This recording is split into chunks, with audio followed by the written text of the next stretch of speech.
stay open. The door can stay open, that's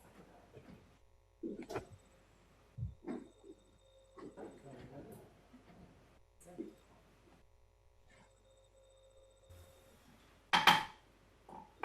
Good evening, Council, SLT. I see we have quorum, so I call this regular scheduled meeting for Monday, June 15th into session at 5:30 p.m. Approval of agenda, and I'll go to the clerk.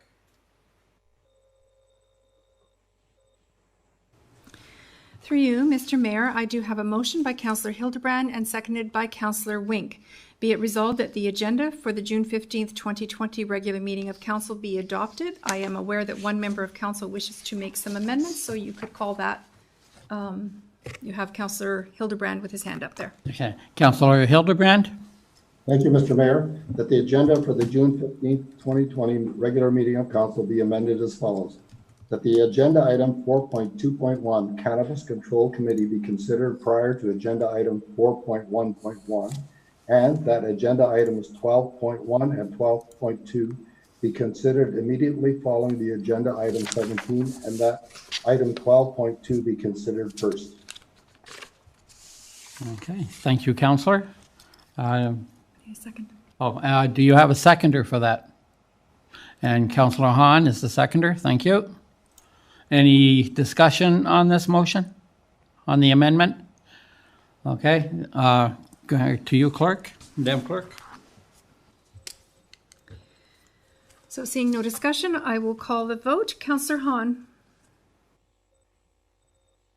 Yes. Councillor Hildebrand. Yes. Councillor Kaur. Yes. Councillor Stewart. Yes. Councillor Wink. Yes. Mayor Junkin. Yes. The motion to amend the agenda carries. So now we'll go back, unless there are further amendments, we'll go back to the agenda as amended. Call for discussion. Mr. Mayor, I don't see any hands up for further amendments. Nope. So if it's your wish, I'll call the vote. Yes. Councillor Hahn. Yes. Councillor Hildebrand. Yes. Councillor Kaur. Yes. Councillor Stewart. Yes. Councillor Wink. Yes. And Mayor Junkin. Yes. The motion carries. The agenda is approved as amended. Okay. Next is the disclosure of pecuniary interest and general nature thereof. After viewing the agenda, does any councillor have a pecuniary interest to declare? Not seeing. Oh, Councillor Kaur. Councillor Yes. Kaur, you're on. There you go. You're. Yes. Yes, I have a personal conflict of interest with 12.1 and 12.2. Thank you.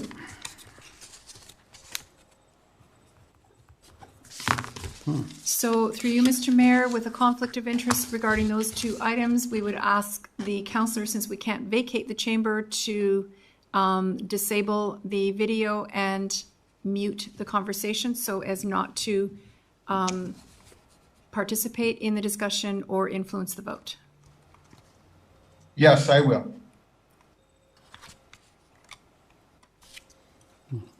Any other pecuniary interest? Not seeing any, I will return to the clerk.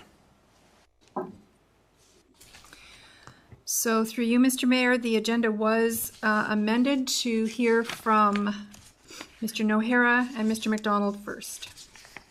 Okay, it's over. Oh, have we already voted on that? We don't need to vote on Oh. pecuniary interest. Of course, I'm sorry. So, next, we'll hear from Mr. O'Hara now then, please. Go ahead, Tim. Thank you, Mr. Mayor. Can you hear me okay? Yes, perfect. That's great. And Nick McDonald, are you on the line? Yes, I am. Oh, terrific. All right. Thank you, Mr. Mayor and Council. It's good to be back. It seems like we never leave. So hopefully in a few more weeks, we'll be frequenting you a little less. On June the 1st, we provided a schedule to Council for the Cannabis Control Committee's activities leading to and through the completion of the official plan amendment and zoning bylaw amendment.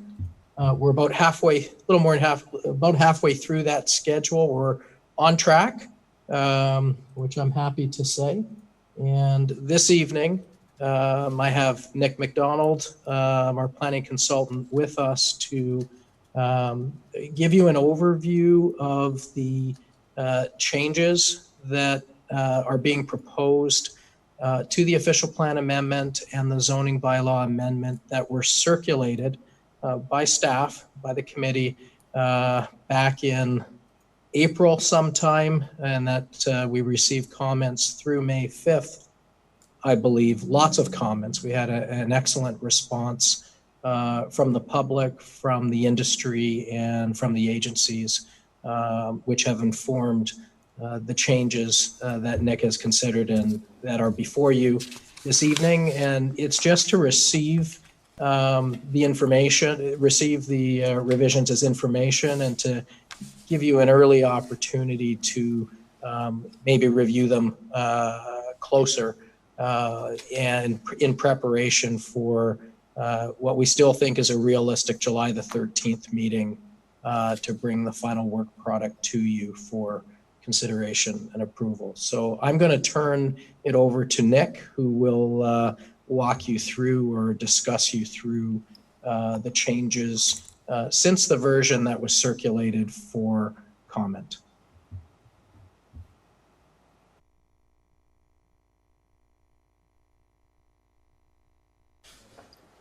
Great. Now I'm not unmuted. Yeah, there you Thanks go. very much, Tim, and good evening, members of Council. As Tim mentioned, a previous iteration of both the official plan amendment and zoning bylaw amendment were circulated. Both of those documents were dated April 7th. They were both very extensive and detailed. The documents were both posted on the town's website on April 17th, 2020. Notice was also sent out on April 16th for those who sent comments in on previous drafts, spoke or signed a sign-in sheet at a public meeting, as well as commenting agencies. And it was also published in the Voice of Pelham on April 22nd. In total, notices were sent to about 170 email addresses. We got comments, 40 comments from the public. We got comments from the Niagara Escarpment Commission, Niagara Region, and also comments from the industry. And I'm in the process of preparing an addendum report which reviews the initial documents that were circulated and what they were all about and what they were proposing to do, along with the comments received from members of the public, the agencies, and the industry. And all of that will be packaged up in a manner to support a revised OPA and ZBA that will be ultimately presented to you as a council for adoption. In the last few weeks, we've also had two Zoom video discussions with Niagara Region. They did prepare a letter and had a number of comments. The first meeting with them was to understand their comments and have a very frank discussion about what the town of Pelham was trying to do. We both went away and they reached out again and suggested we have another call, which happened today. And I'm happy to report that based on the version of the OPA that I will be talking about in a few minutes, it would appear that the region is very close to indicating that it will exempt the OPA from its approval going forward, which was certainly a goal of mine and something I would certainly recommend so that the decision on this OPA is a town of Pelham decision and not a region of Niagara decision. Nothing wrong about the region of Niagara making that decision, but I personally think that this is a town matter and it should be dealt with by town council. Having said that, there are a few minor changes that need to be made to the OPA to reflect some lingering concerns the region has, which are all very minor, I might add, and that will be accommodated in the next little while, or the next week, sorry. So I understand both the OPA and ZBA is in your agenda package. I don't propose to go through both documents word for word, but what I'd like to do now is provide an overview of the basic changes that we've made to both documents to reflect the comments that have been made, and obviously some further consideration on my part and others in terms of the wording that we're using and the approach that we're taking. And as I mentioned, there will be a more detailed report explaining all of the changes coming to you shortly. So in terms of the OPA itself, there is a new iteration and it is dated May 28th. So that's almost 2 months or 7 weeks after the previous iteration. And what I'd like to do is go through some of the more significant changes that I've made. One of the changes I made, and this is to the preamble of the OPA itself and not to the OPA. I'm sure members of council know how an official plan amendment works, but there's two parts to it. The first part is the preamble, and it sets out, where the amendment applies, what the basis for that amendment is, and the second part is the actual amendment itself. The first part is not a legal part of the amendment. It's intended to be explanatory. It's written in a more narrative way to provide the reader with an understanding of how we got to where we got to in terms of the policies. And then the second part, the actual amendment, is the document that actually gets approved by council and which of course is appealable sometime down the road. So within the preamble piece, I thought it was very important to include reference to a precedent that has already been set by the province in terms of regulating agricultural uses in prime agricultural areas. Both the industry letters and the region both indicated initially that they had concerns about the tone of the OPA and the direction it was taking in terms of prohibiting agricultural uses in prime agricultural areas. That was certainly a large part of the industry's comments, and certainly the region reflected on that as well. And in thinking about it, I certainly recognize, as many people do, that growing cannabis and processing it to a certain extent is clearly an agricultural use. It does have industrial connotations, but at the end of the day, it's a crop that is being grown, and it is certainly an agricultural use as a consequence. And the province very strongly promotes all kinds of agricultural uses within prime agricultural areas in the province. And I certainly recognize that as well. But at the same time, while the province does recognize that, they have guidelines that basically regulate where certain types of agricultural uses can go. And for those of you who are familiar with these guidelines, they are the minimum distance separation guidelines. And they work both ways. They work to prevent non-farm uses from having an impact on agriculture. And they also work the other way in terms of making sure that new farms and livestock facilities in particular will not impact on non-farm uses, with the main consideration being odor. And so I've included some text in the preamble that really reflects upon that provincial direction.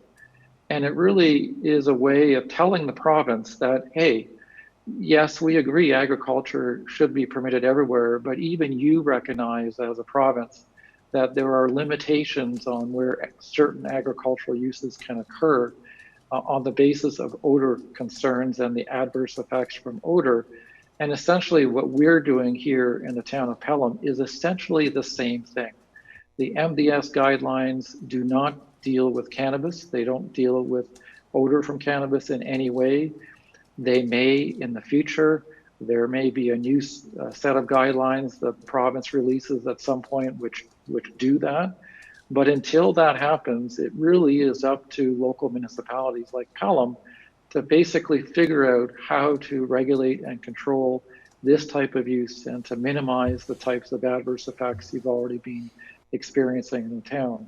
So I've included some language in the preamble to the OPA, which both the region and town staff, I think, appreciated very much because it really sets a really good precedent for what we're doing here in the town.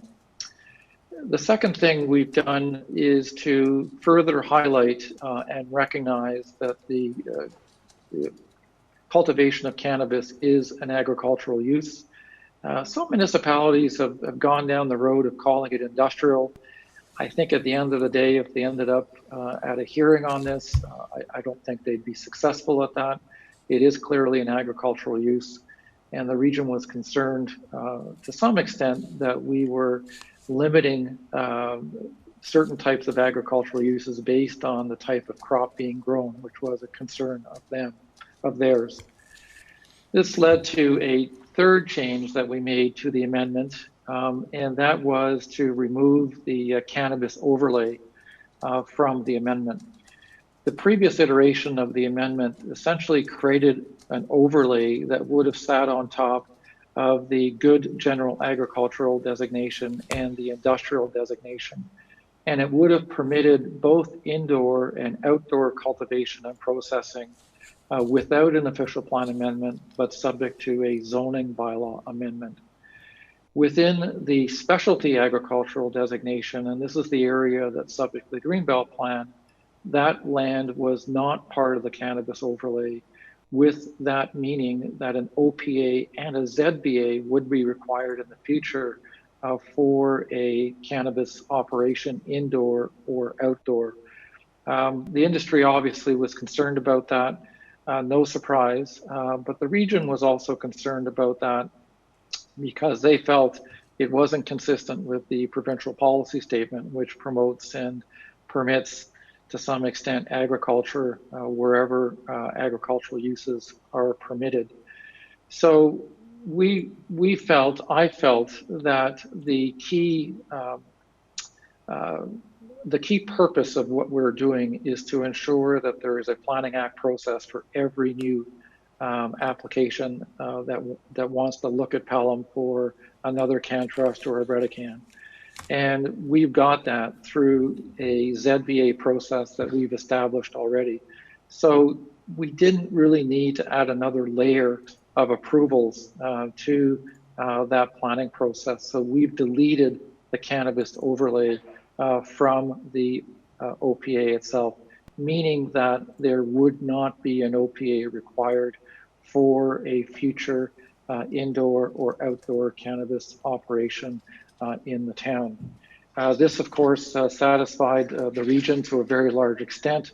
They are on board with the town's approach of requiring a zoning bylaw amendment for any new cannabis use. So we're all on the same page with that, which I'm very happy to report.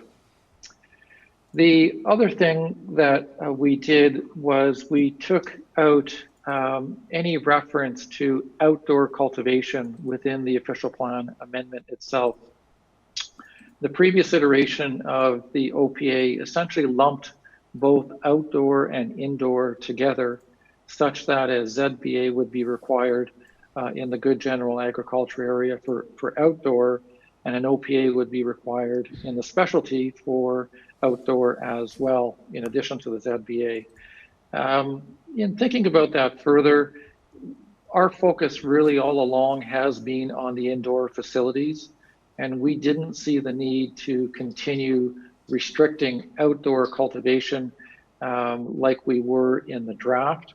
And as a consequence, we've taken out any reference to outdoor cultivation within the OPA and have instead suggested that there be a setback for outdoor cultivation from sensitive uses.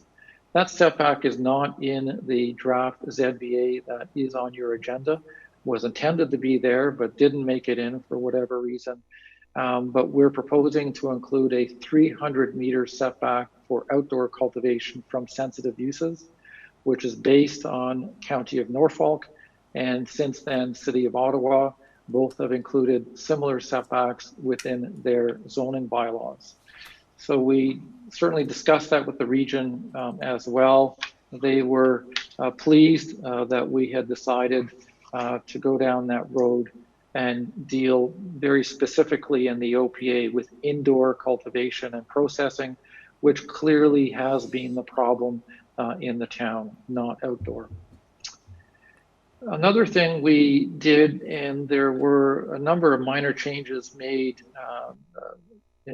in this manner, but there's language in the provincial policy statement that speaks to avoiding adverse effects as a first principle. And adverse effects from odor are clearly adverse effects that are well known in the town. And I've included a number of policies and references to avoiding adverse effects as a first principle. So when folks come into town looking to develop another one of these uses, that would be the first principle applied to the consideration of such an application. However, avoidance is certainly not possible in every circumstance. That's just life. And as a consequence, minimizing and mitigating adverse effects then becomes very important. And clearly, the simplest way of minimizing and mitigating is through the use of setbacks. And we've included some guidance within the OPA on setbacks, but a key first principle is the avoidance of adverse effects being that first principle. There were a couple of circumstances within the OPA where I used the term negative impact and required essentially proponents to demonstrate that there would be no negative impact on the community, on other uses in the area, and so on. And concerns were raised about how that would be determined. And in thinking about that further, I've made a number of changes to the OPA itself to provide some additional guidance for staff and council when a future application is submitted on how to gauge impacts and to determine whether those impacts are minimized to the extent possible in terms of moving forward. A number of other technical changes have been made throughout the OPA, many of which were really designed to tighten up the language, remove anything that was nebulous or unclear.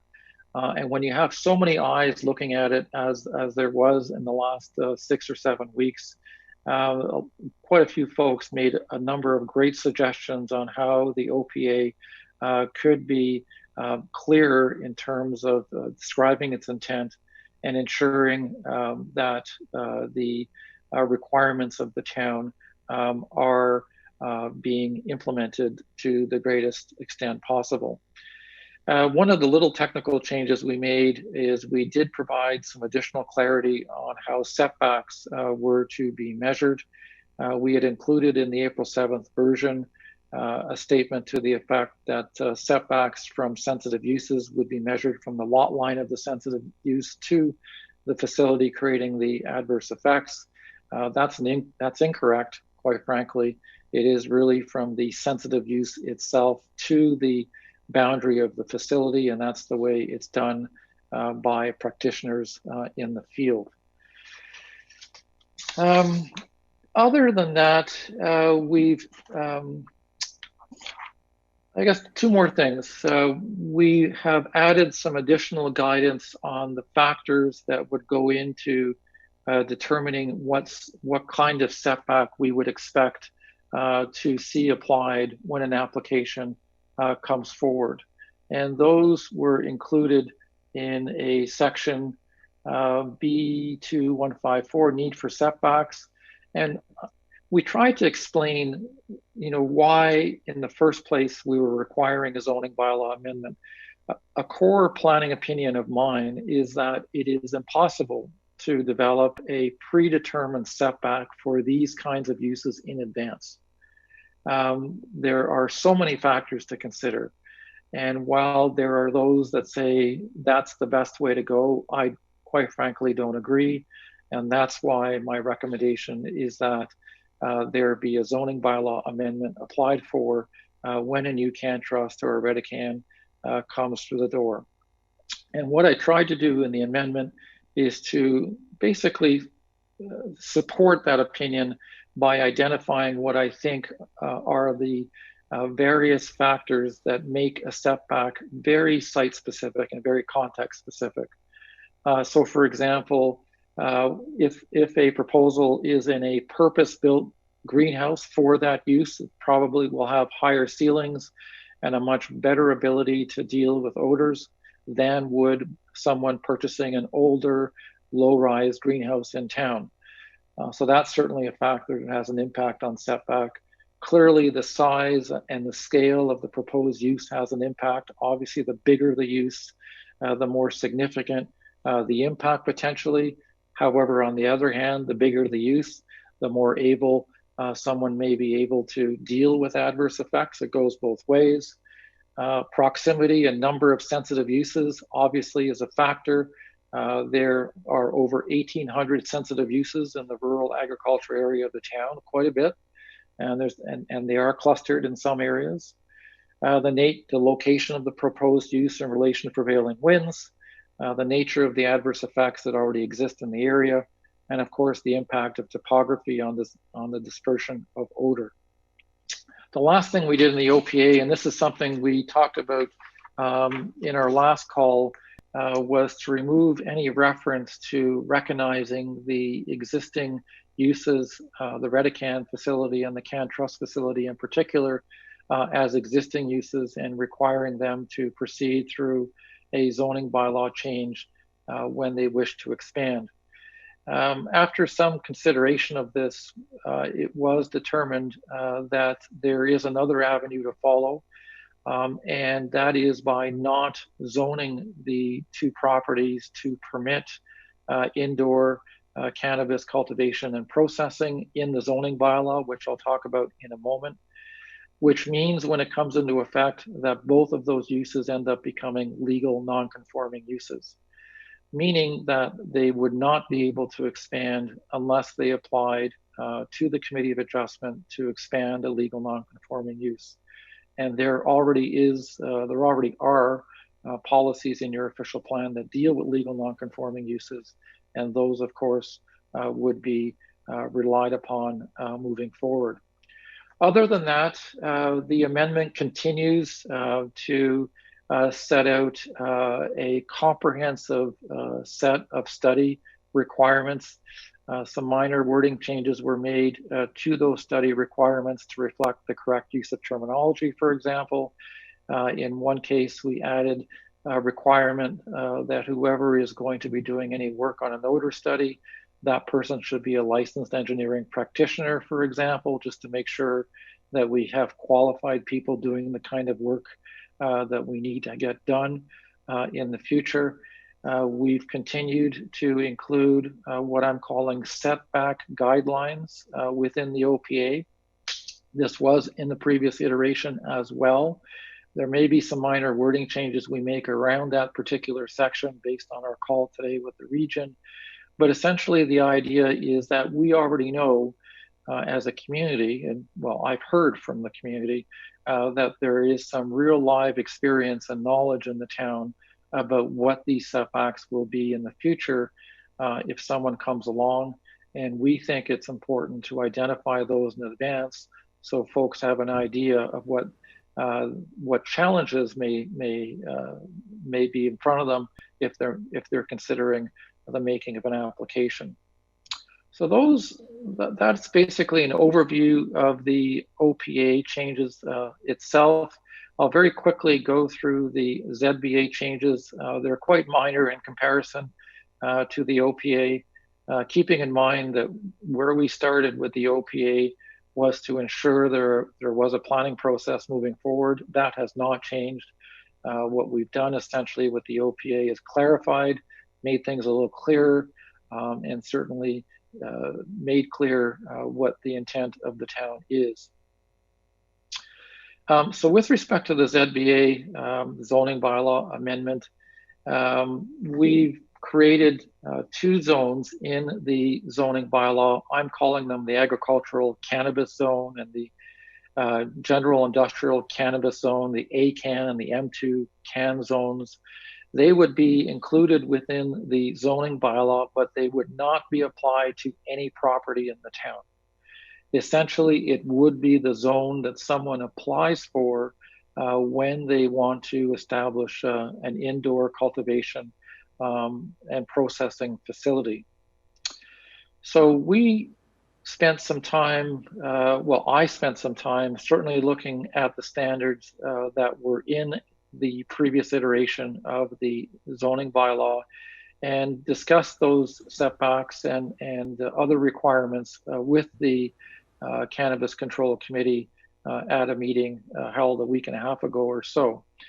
And what I did is I really wanted to make sure that the requirements that we were including in the zoning bylaw were appropriate and would, if applied, allow for development to actually occur in accordance with the zoning bylaw. In other words, I didn't want the standards to all conspire to somehow make it impossible for someone to develop a greenhouse on a particular property. So that's what I did. I also thought carefully about making a distinction between microprocessing and standard processing and cultivation. Microprocessing operations are very small and much, much smaller than what you see here in the town at Redecan and Can Trust. And I feel that with the smaller operations that we don't need to be as restrictive in terms of minimum lot areas and setbacks from lot lines as we do for larger operations. So that is reflected in the changes that I've made to the zoning bylaw. In the previous iteration, we lumped all operations, whether they were large or small, into the same setbacks and minimum lot areas. So with that all being said, the minimum front yard for micro-processing and micro-cultivation has been reduced from 100 meters in the previous bylaw to 20 meters, which is the current standard for greenhouses in the town. The minimum front yard for the larger operations, we have that at 100 meters, but I'm suggesting that it be reduced to 80 meters because after I do the math and apply the side yard and the rear yard requirements, the 100 meters seemed a little excessive and it didn't provide for an adequately sized building envelope. With that being said, the minimum side yards, I'm suggesting reducing it to 30 meters from 30 meters to 15 meters and from 50 meters to 25 meters where there are fans exhausting into that yard. And again, that would be for microprocessing. And again, that would be the same standard and requirement for other greenhouses in the town. For the larger facilities, we're reducing it from 60 meters to 40 meters and from 80 meters to 60 meters, again, because of the math I did to determine how much land was available for development based on the minimum lot areas and minimum lot sizes, minimum lot frontages that we were going to be requiring. Side yards for microprocessing, reduce those to 20 meters, which is the same as the existing bylaw. The minimum exterior side yard for the larger facilities down to 80 meters. And the two exceptions that we had initially included in the zoning bylaw to apply to the Redecan and Can Trust facility have been deleted as per my previous comments, basically indicating that these uses would be legal non-conforming uses and not included within within either of the two zones that we're creating. So both of these amendments will continue to be finessed as we move forward. However, I don't anticipate any significant changes beyond what is in your agenda package today, based on a very positive call we've had with the region this afternoon. So I'm very confident that we've developed an appropriate and a balanced approach to this issue.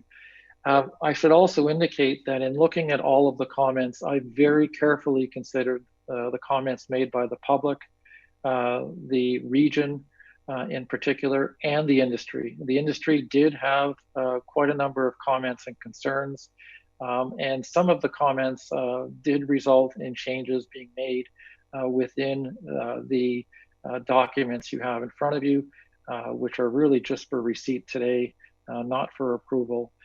If only to clarify the intent to ensure that everyone understands what the policies and regulations are all about.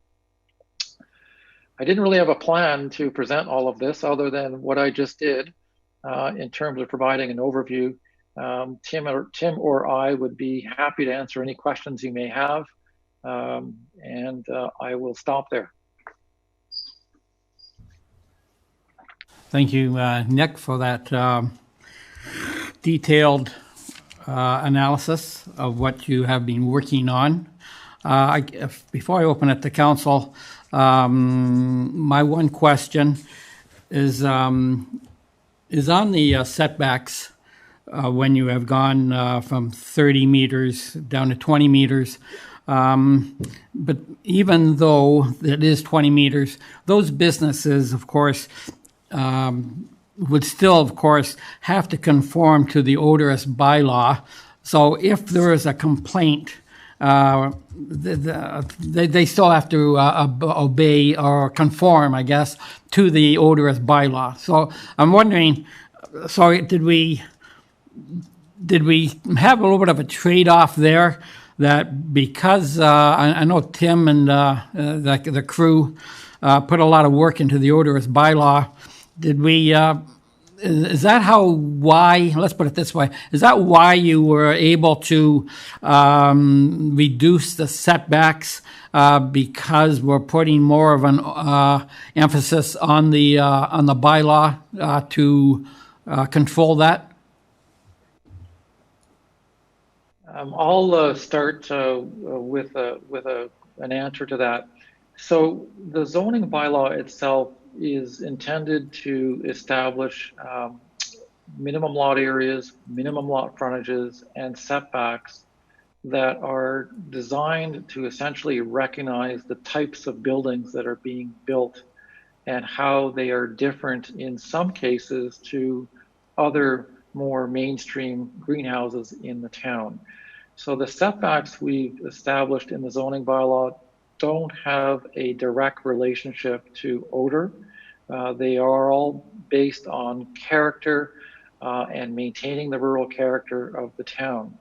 How the odor issue gets dealt with going forward is when someone wishes to develop a new use in the town, they would have to do all of the studies required to determine what the setbacks should be, even before they start thinking about the zoning bylaw. So they have to do the studies, and the setbacks may be quite larger than what we have in the zoning bylaw. And council would then have to make a decision at that time on what is proposed and whether it is appropriate. The third piece is that the odorous industries bylaw, which I'll turn over to Tim, would apply to any existing operation or future operation, regardless of where it was set back or how it was located on a property. And for that, I'll turn it over to Tim. Thanks, Nick. And I would say myself included, the public finds the front yard, side yard, exterior yard distances that are defined in the zoning bylaws. In this case, the changes we're making in the zoning bylaw amendment, they find those distances, from the structures and the lot line very confusing when we talk about odor setback. So we're using the same word sometimes, but we really do have a different meaning in the zoning bylaw, you're looking at sort of the structures on the lot.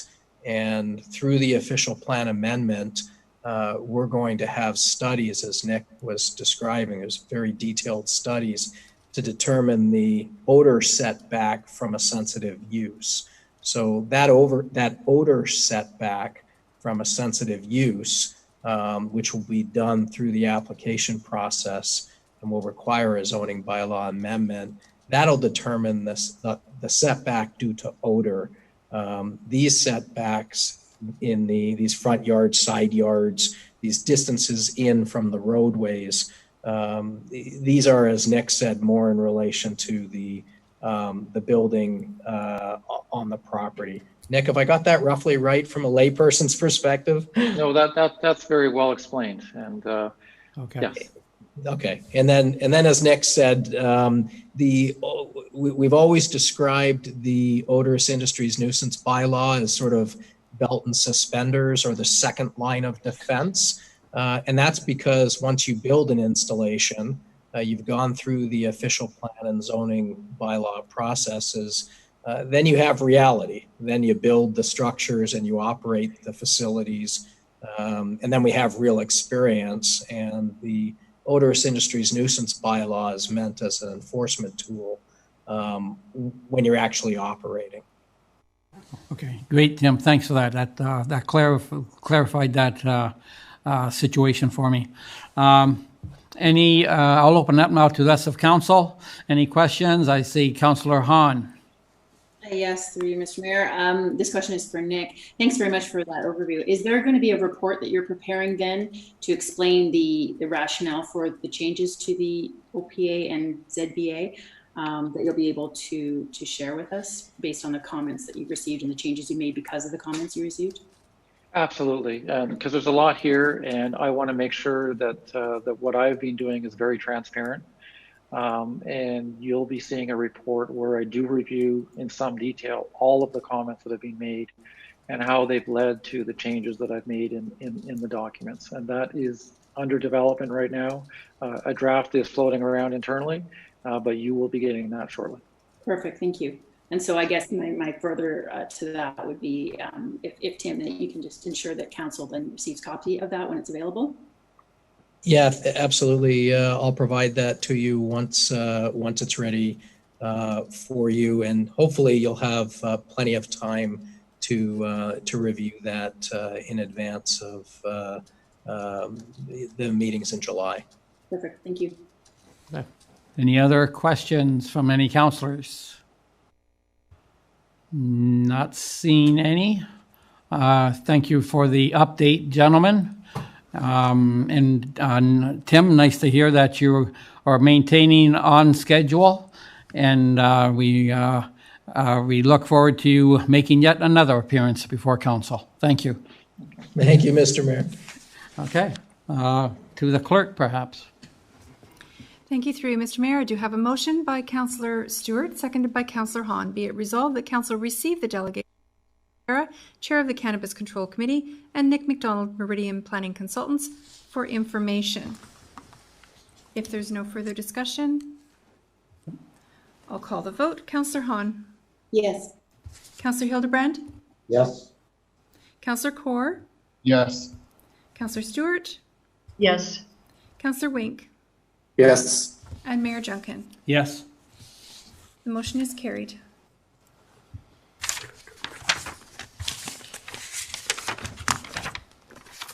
Now we go back to the 4.1 presentations and COVID. That's correct. We would be asking Chief Limburner for his presentation first. Okay. Chief, are you there? I am, sir. Okay, you've got the floor. Mayor, Council, SLT, and all participants, just give you a quick little update on some of the stats and what's going on in the region. As of today, Pelham has 35 cases total, 2 of which are active. Some of the good news out of the region is 7 municipalities right now have 0 active cases. So all our municipalities in the region are slowly whittling down. So I would expect that Pelham should be at that 0 number. If we don't pick any other new cases up, we'll be at 0 in not too long of a time. Regions at 726 cases, 32 active. They've had 633 recoveries, which is 88% of all total cases, far ahead of the province. Ontario's at 32,189 with 26,961 recovered, which is 84%. And Canada, 98,787 with 60,272 recovered. So it's they're just above the 50% mark on the national side. Our case doubling time is steadily increasing. We're at 437 days. Institutional outbreaks in the region, we have 4. Infection spread remains pretty consistent. Close contact is 64%. Community spread 24%, and travel related 11%. 84% of all cases are home isolated. The number of hospital admissions and intensive care situation is actually very low. So Niagara is testing about 100 to 200 people a day. The province has tested over 1 million people to date. I think it's 1,033,000 today. Public health has stepped up their inspection of our care facilities, retirement homes. They put them as basically a 3-level risk: a high risk, medium risk, and low risk. And they're being inspected on a regular basis from anywhere from 1 week to bi-weekly to monthly. So they're trying to stay ahead of that care facility situation. The province has announced it's going to be extending the declared emergency. They haven't given us any dates, but they will, when it comes due, they will be extending it. A little bit of good news today is that Niagara has been included in the stage 2 opening as of 12:01 this week, Thursday. So this Friday, we have a number of activities that will be allowed to open. A couple of the highlights are restaurants will be able to open up outdoor patios. Hair salons and barbers will be allowed, so there'll be a little cheering section there, and nail salons and so forth. Manicures, pedicures, those types of things are allowed to open. So I'm sure there's a lot of anxious people.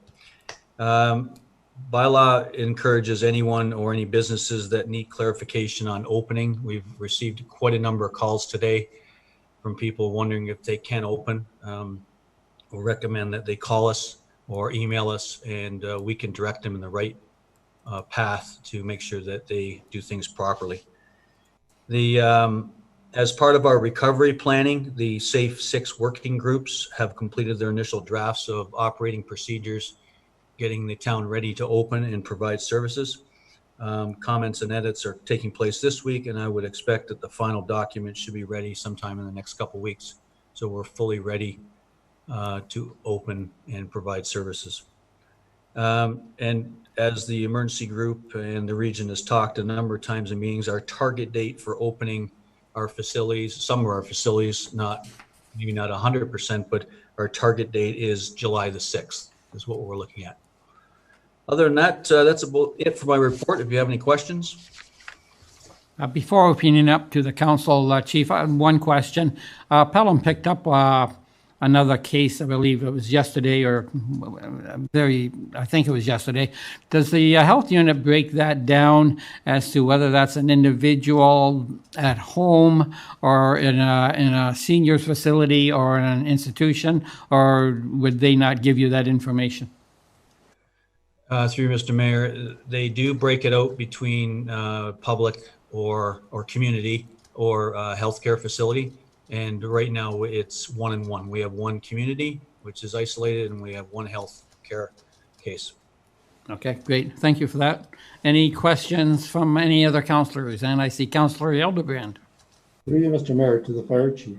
You said there was a target date of July the 6th for opening some facilities. Can you define what those facilities will be? At this point right now, we're looking at limited activity at Town Hall. I don't know the extent of the services we'll provide. We're still promoting appointment only. The MCC is working on a plan to provide camps but we don't want to open the MCC up fully. I think it creates too many problems and increase the risks if we open it up too fast or too large a volume of people. So it'll be limited to, at this point, we're looking at the camps at MCC and limited services at Town Hall. Any other questions, Councillor Hildebrand? No? Okay. I guess one question I have for, and I'll go to Director of Recreation, is that daycare, but what was happening at the old Town Hall? I forget the name. Is that going to start up soon or not? Through you, Mr. Mayor, the early years program. Yes. We have not heard as yet when or if they will start up again. Normally they do not run through the summer months. So there's a good chance that we'll see them in September. Okay, thank you so for that. Nothing has been confirmed as yet. Okay, thank you. Again, any other questions from councillors? And seeing none, I will go to the clerk.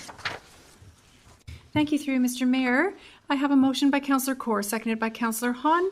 Be it resolved that Council received the COVID-19 update presentation from B. Limburner, Fire Chief and Community Emergency Management Coordinator for information. Councillor Hahn. Yes. Councillor Hildebrand. Yes. Councillor Kaur. Yes. Councillor Stewart. Yes. Councillor Wink. Yes. And Mayor Junkin. Yes. The motion is carried. Okay. Next COVID update is from Ms. Van Ravensway, Director of Recreation, Culture, and Wellness. You have the floor, Ms. Van Ravensway. Through you, Mr. Mayor, I just want to give council a update on programs and upcoming happenings. I'd first like to report on the Pelham Farmers Market. As we know, last Thursday was their first evening, and it went very well and actually ran very efficiently. They had over they counted 256 people who attended the market, and it was limited to 12 people on an ongoing basis within the market. The market had 8 vendors and will be opening up to 11 vendors over the next couple of weeks. The farmers were very happy with the results so far, and it was well received by the community. So for the first night, things went well. Just to update with regard to programming, as you know, we are working on summer camps, and our intention is to offer summer camps beginning the first week in July for a 9-week period. So that's July the 6th, and that will run out of the community center. Most of them, we do have specialty camps that will be running out of the Old Pelham Town Hall as well. And all of our programming is under the guidelines of the province or public health. So with regard to aquatics, facility staff have been working on the preparation of the pool, and within the next couple of days, probably Monday, we will begin to fill the pool, and we're working with public health again, and their inspections will be, I believe, the 26th of June. So in preparation for an opening the first week in July again. And we will give council details on what will be offered and when. You'll see a new programming coming out according to the guidelines. And as Chief indicated, that we are now able to prepare for stage 2 opening, which already we've had requests for field use, Pelham Minor Ball and the soccer club Obviously, their leagues are not running, but they still want to run clinics. So over the next couple of weeks, we will be working with the community groups and offering limited use under the direction of the guidelines for their activities. As well, over the next 2 to 3 weeks, we will be preparing for other activities at the community center, again, under the guidelines. And we're hoping to have 1 pad of ice available sometime the beginning of July. And I believe that's about it. I will try to update you at every council meeting and to keep you informed. And if you have any questions. Before I open it up to council, Ms. Van Ravensway, I have one. When we do open the ice, and you've mentioned before that you've had several inquiries, do you see that going mostly to what do you call hockey schools, or maybe perhaps exclusively to hockey schools, or to pick up summer ice? And any idea how that looks like it might shake out? Yeah, through you, Mr. Mayor, we have many inquiries, figure skating, or hockey schools, instructional. The main deal is, you can only have 10 people. There's no use of change rooms. Mainly it's instructional that we're hearing from, which is limited, and to me, it's a safe way to begin. Thank you. So is that 10 people on the surface of the ice? Is that what you're saying? Total. Yeah. Wow. Okay. Thank you for that. Okay. Any questions from any other councillors on the report? Not seeing any. I will return to the clerk. Thank you, and through you, Mr. Mayor, I have a motion from Councillor Stewart, seconded by Councillor Hahn. Be it resolved that Council receive the update, reprogramming, and aquatics presentation from Ms. Van Ravensway, Director of Recreation, Culture, and Wellness, for information. Councillor Hahn. Yes. Councillor Hildebrand. Yes. Councillor Kaur. Yes. Councillor Stewart. Yes. Councillor Wink. Yes. And Mayor Junkin. Yes. Thank you. The motion carries. Next is a update from the building permit activity provided by Director of Community Planning and Development, Ms. Weens. Ms. Weens, you have the floor. Thank you, Mr. Mayor, members of council. I'm pleased to give you an update. As everyone is well aware, the construction industry is an important part of Niagara's economy, and it will be an important part of certainly revitalizing that economy as we come out of COVID. What I can advise you is prior to the pandemic being declared, through the month of February, building staff were getting themselves organized and trained, and software purchased to provide for the submission of building permit applications digitally. And we went live with that at the beginning of March. So that's really enhanced our ability to provide good customer service during the COVID period. And we were miles ahead of other municipalities. So when the pandemic was declared, March 16th, 17th, we were already in process of receiving applications digitally. Since the period between March 23rd and June 5th, which is an 11-week period, we did receive 53 building permits. We've issued 44. And that's quite remarkable when you consider in that same period, there was about 4.5 weeks where the provincial orders did not allow us to issue new permits for construction. So we are certainly kind of on target. On average, we generally issue about 20 building permits a month. And so the building permit activity is still very much there in terms of where we are with our averages. So that's remarkable. We've also issued 262 building inspections during that same period. So our inspectors have been busy. Obviously, we were allowed to continue to do inspections for buildings for which permits had been issued.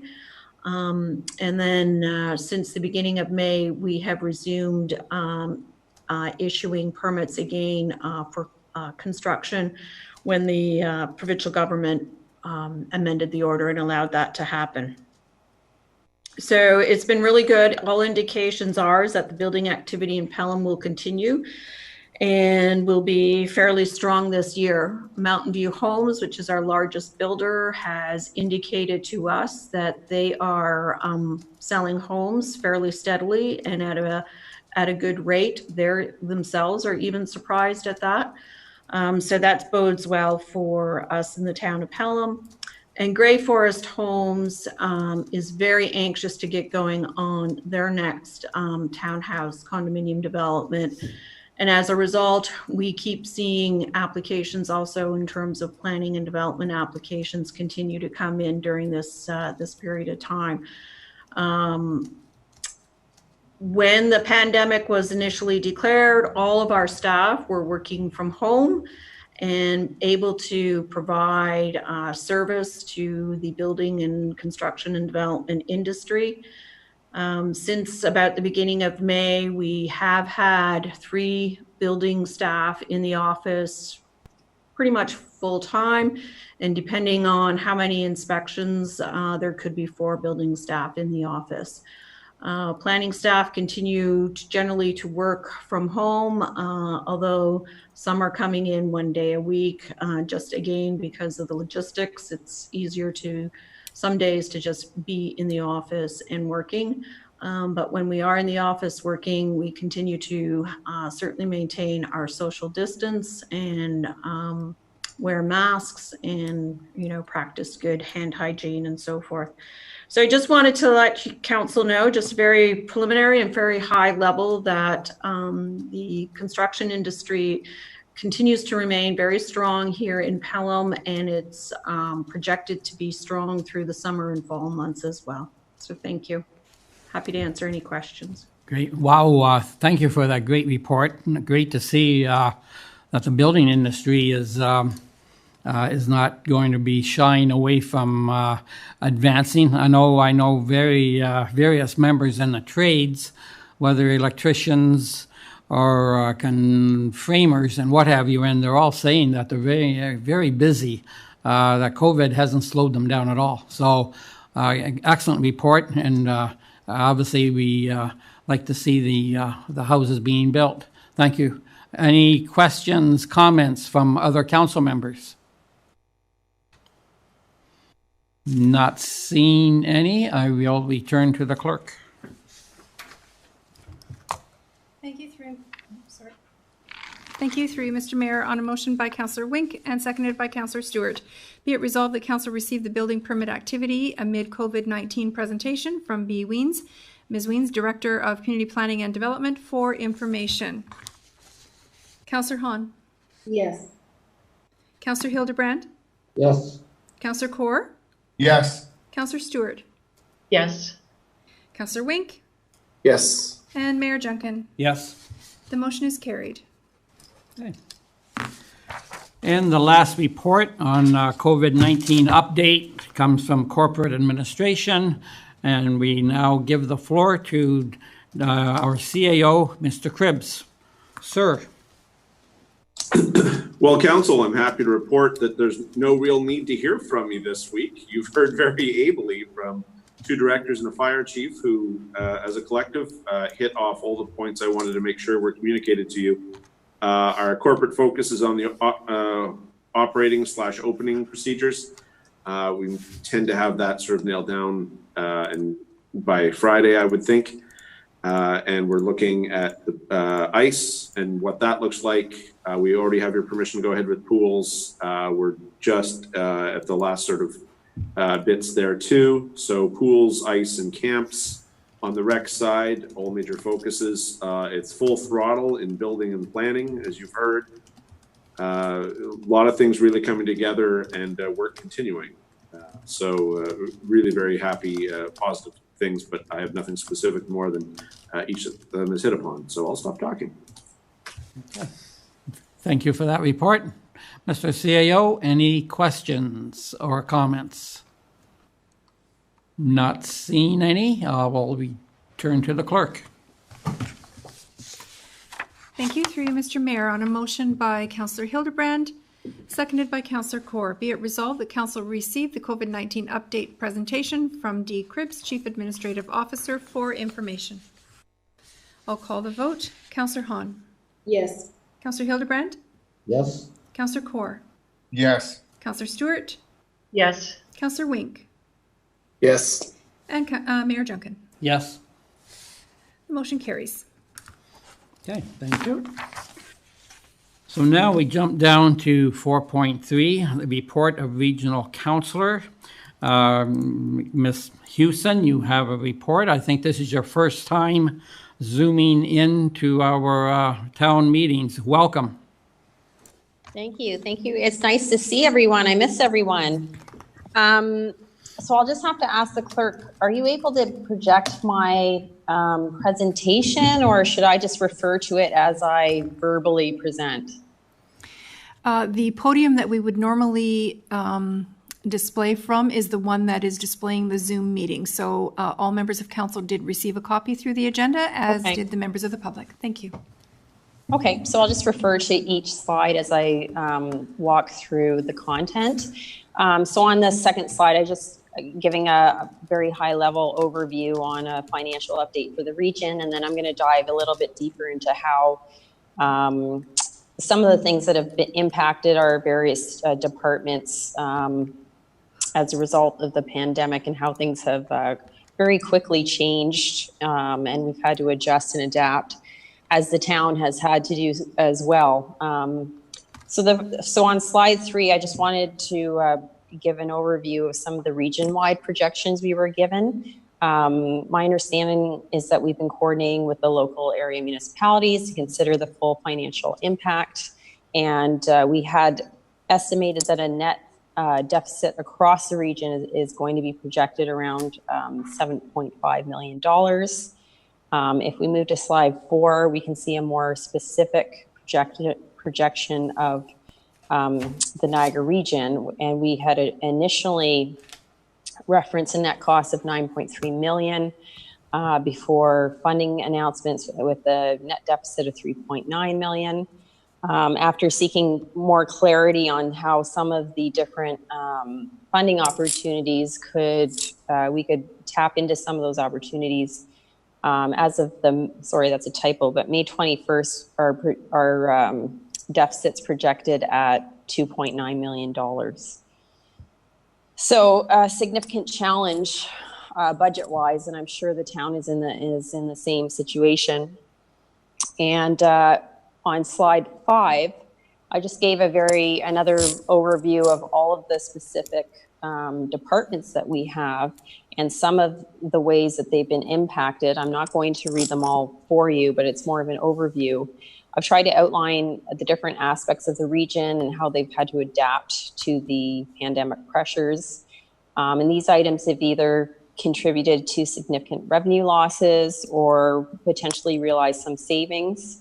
But most units have been impacted by staffing pressures. They've had to enhance their cleaning measures. There may have been equipment needs and adjustments to workspaces to accommodate physical distancing.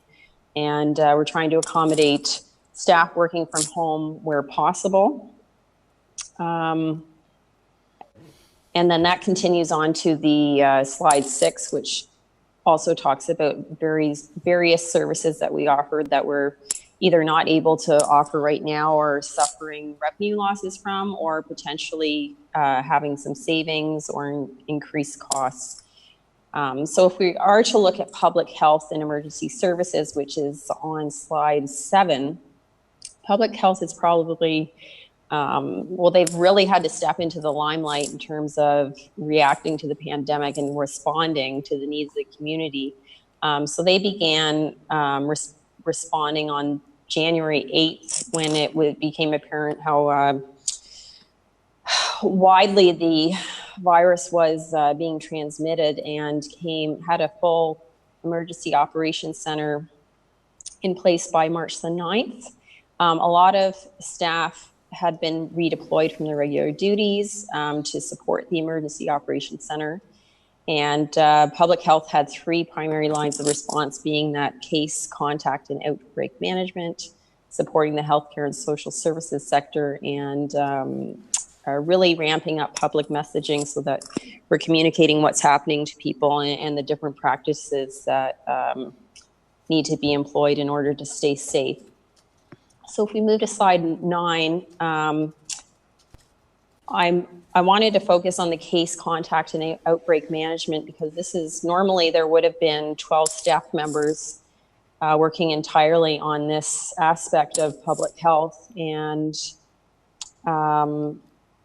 in addition to what's currently happening with the pandemic, there's still 75 various diseases of public health significance, which still exist and still have to be managed. But the majority of staff have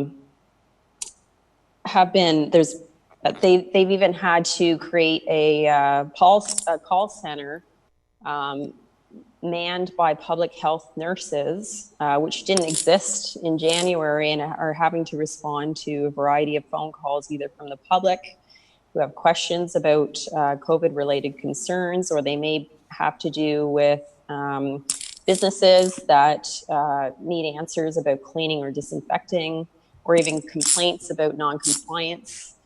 And then there's even physicians that need answers to questions that relate to the pandemic. So there's been a slew of staff that have really had to come together and respond to the needs of responding to this, the pandemic, and also, in addition to that, just, promoting information to the public so everyone is as informed as they could be.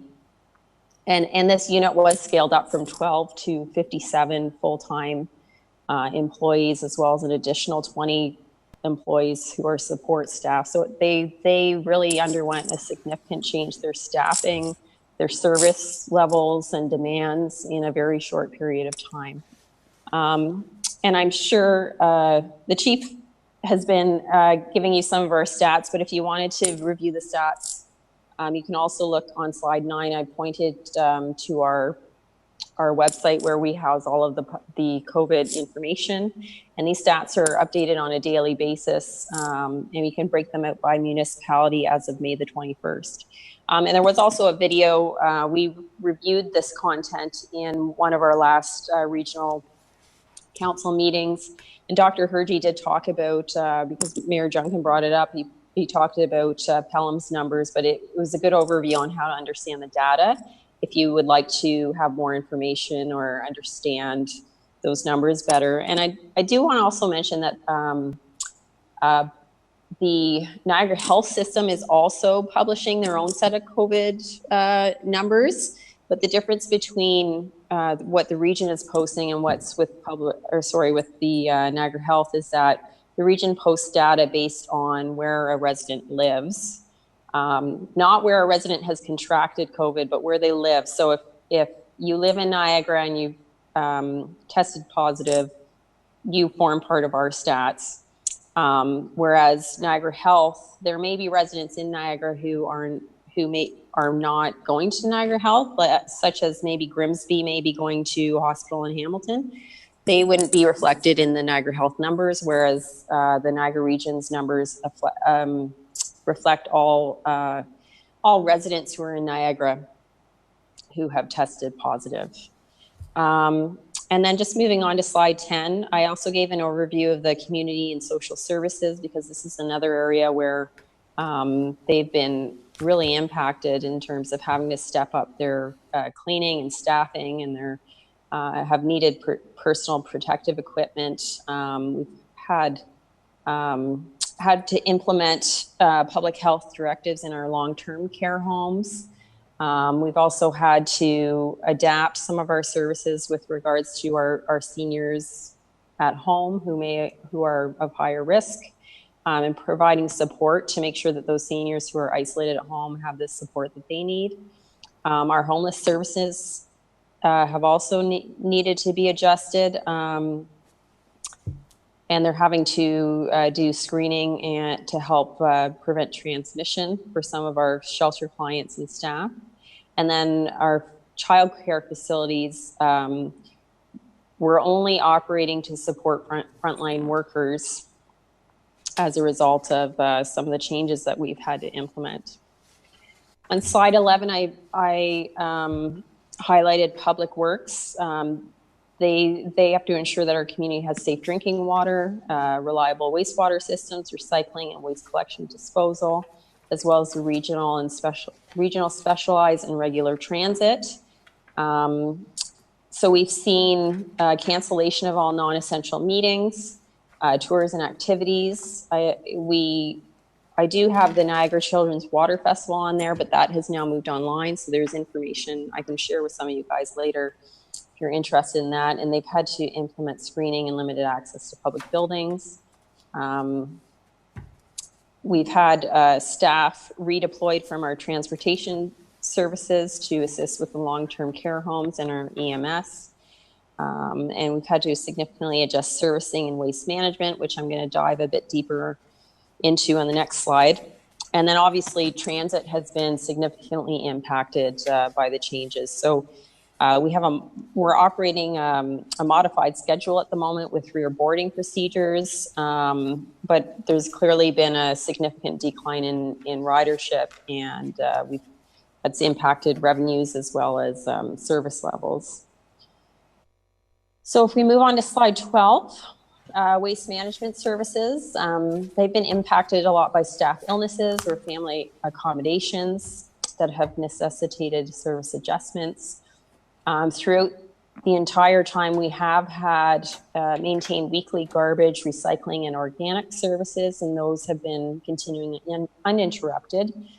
And they've had to prioritize. They've had to cut services from other areas in order to make sure that those basic services have continued during this time. And we did see that with the yard pickup. It was cut back to a 3-bag limit at one point, gradually increased, and is now back to the full service as of May 25th. The large household items also resumed as of May 27th. And there's an online booking system to help manage that. But there are still a couple other services such as that curbside battery collection, compost giveaway, community events, recycling, green bin distribution that have been on hold until we can assess when we can continue those services. And then if you move on to slide 13, I highlighted economic development. Very quickly after we understood how the pandemic was impacting Niagara, we voted to support an economic rapid response team, which has conducted surveys with our local business community to better understand how COVID has affected those businesses and how we can help with recovery. They've just finalized a second survey, and I believe the data will be issued in the next couple of weeks.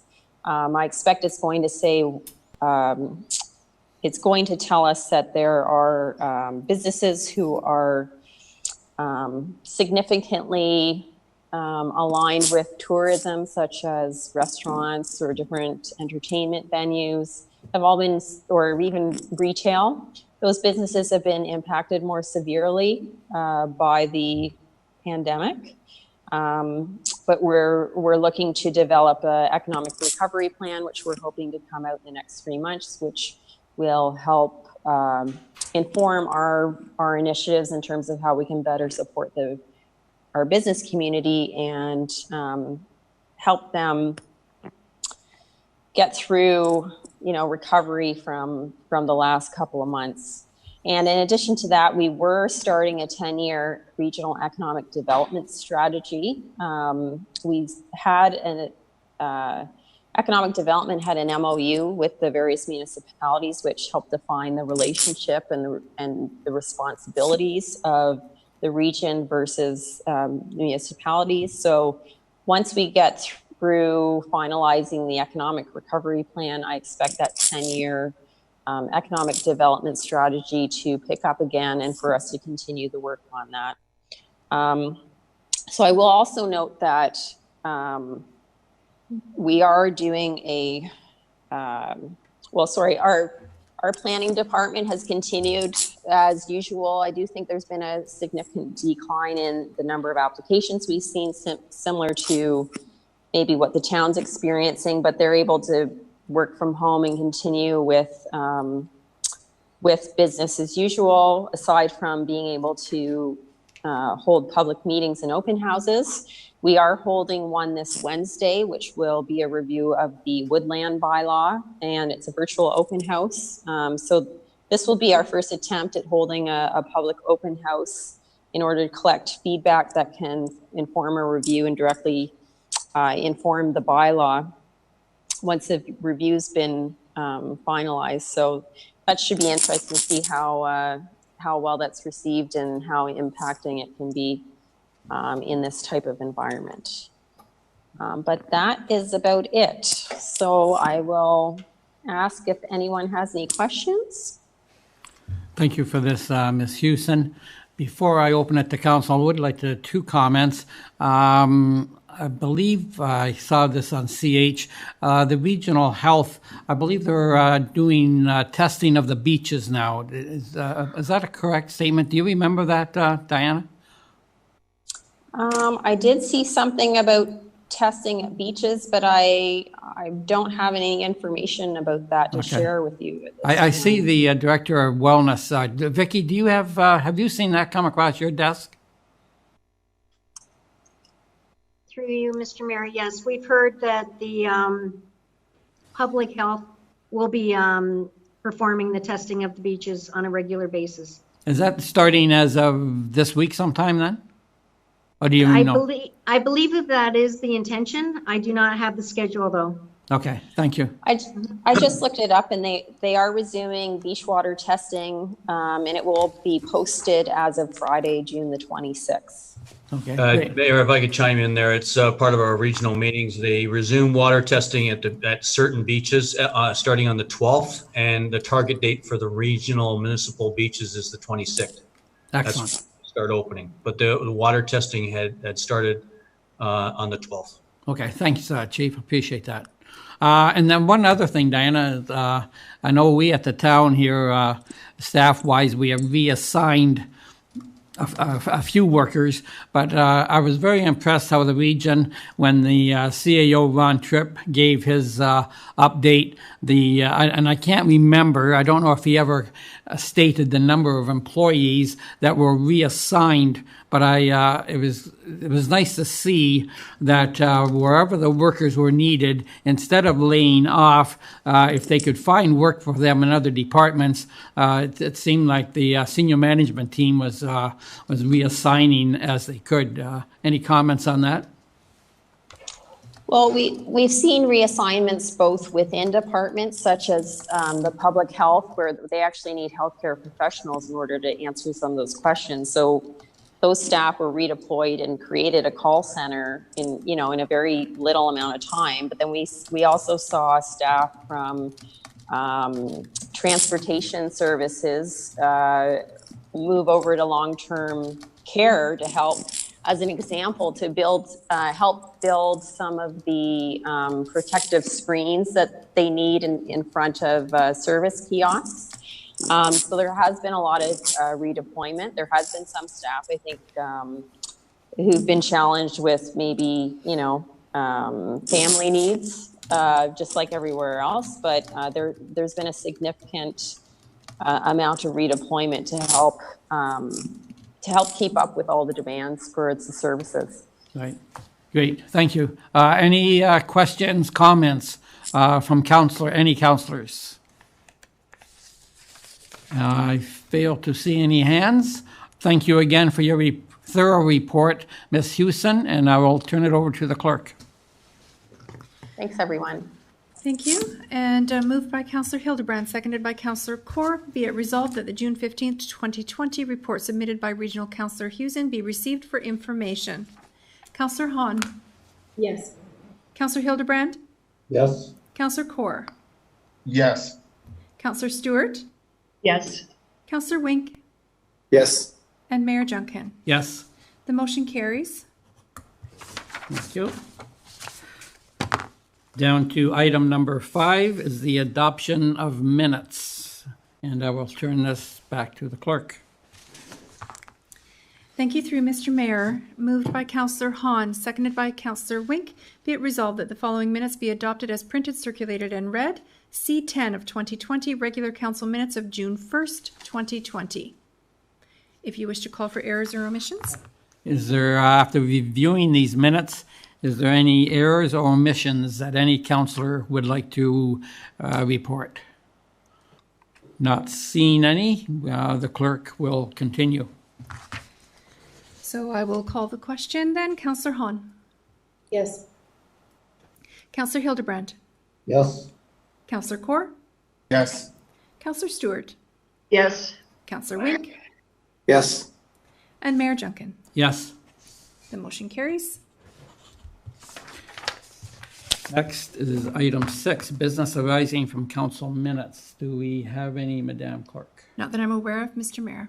Okay, we go down to number 7, request to lift consent agenda items for separate consideration. Is there any councillor who would like to lift any of the items on the agenda? Not seeing any. We will go, Mr. CAO, do you want to make a comment? Oh, I'm sorry, Mr. Yes. CAO.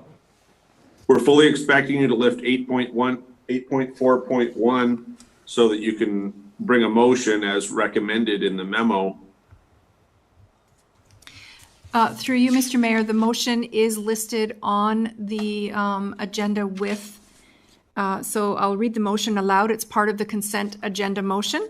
Be it resolved, the council received the June 15, 2020 memo from David Cribbs, Chief Administrative Officer, regarding timelines and meeting consideration of cannabis, and that council hereby suspends the rules of the procedural bylaw so as to direct the clerk to schedule the July 13th meeting of council having a start time of 6:30 p.m.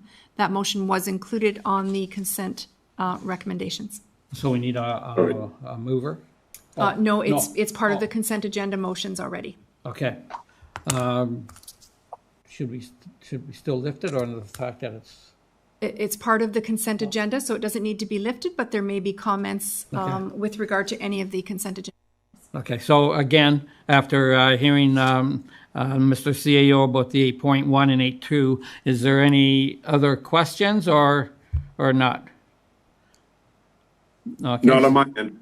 Okay, thank you. Okay, so we will continue on then.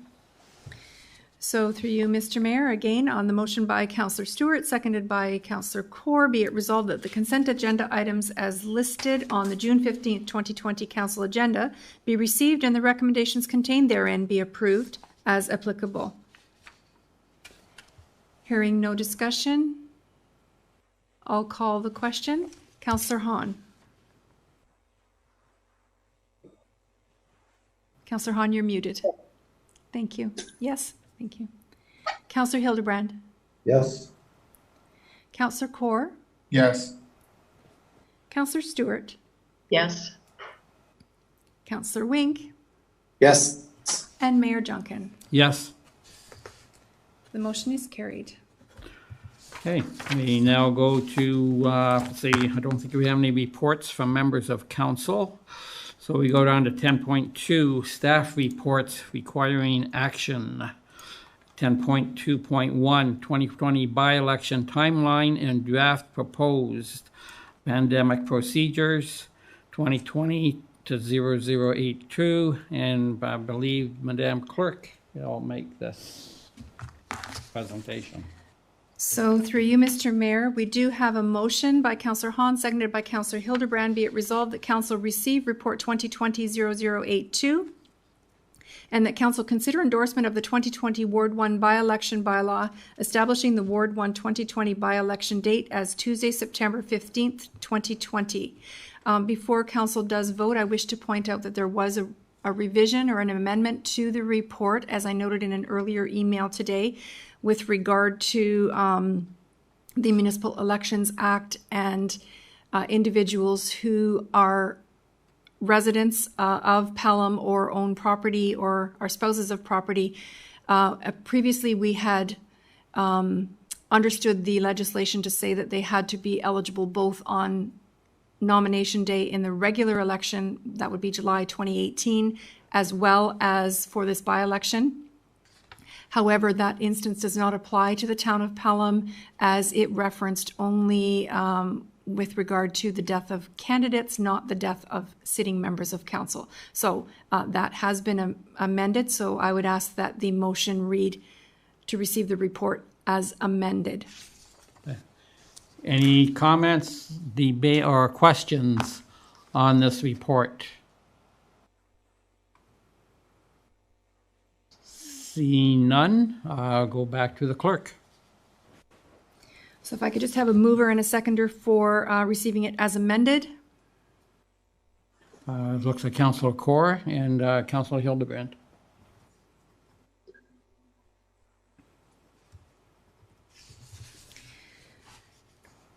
And so the vote for the report as amended, Councillor Hahn. Yes. Thank you. Councillor Hildebrand. Yes. Councillor Kaur. Yes. Councillor Stewart. Yes. Councillor Wink. Yes. Mayor Junkin. Yes. The motion is carried with the report as amended. Thank you. 10.2.2, yes. 2021 budget schedule, 2020-0084, corporate services. I'll ask the clerk for the motion. Thank you. I have a motion by Councillor Hildebrand, seconded by Councillor Stewart. Be it resolved that Council receive Report 2020-0084 Corporate Services and that Council approve the 2021 budget schedule. I'll turn it over to you, Mr. Mayor, for questions and discussion. Any questions or right off the bat, I see Councillor Wink. Go ahead, Councillor. Prior to Monday, October 19th, I would suggest that the audit committee have a chance to review the draft budgets prior to coming to council. Yeah, Mr. Mayor, we can incorporate that in our schedule. So I'll talk to you, Councillor Wink, as the chair of the audit committee, about the timelines. Do you want it on the schedule? Do you know what? I don't want to lose sight of the fact that audit committee has to be seeing reports prior to coming to council. So I like to see it in the schedule, please. Okay, we can add it in the schedule. Thank you. Excellent point, Councillor. Excellent. Any other comments on the schedule? No.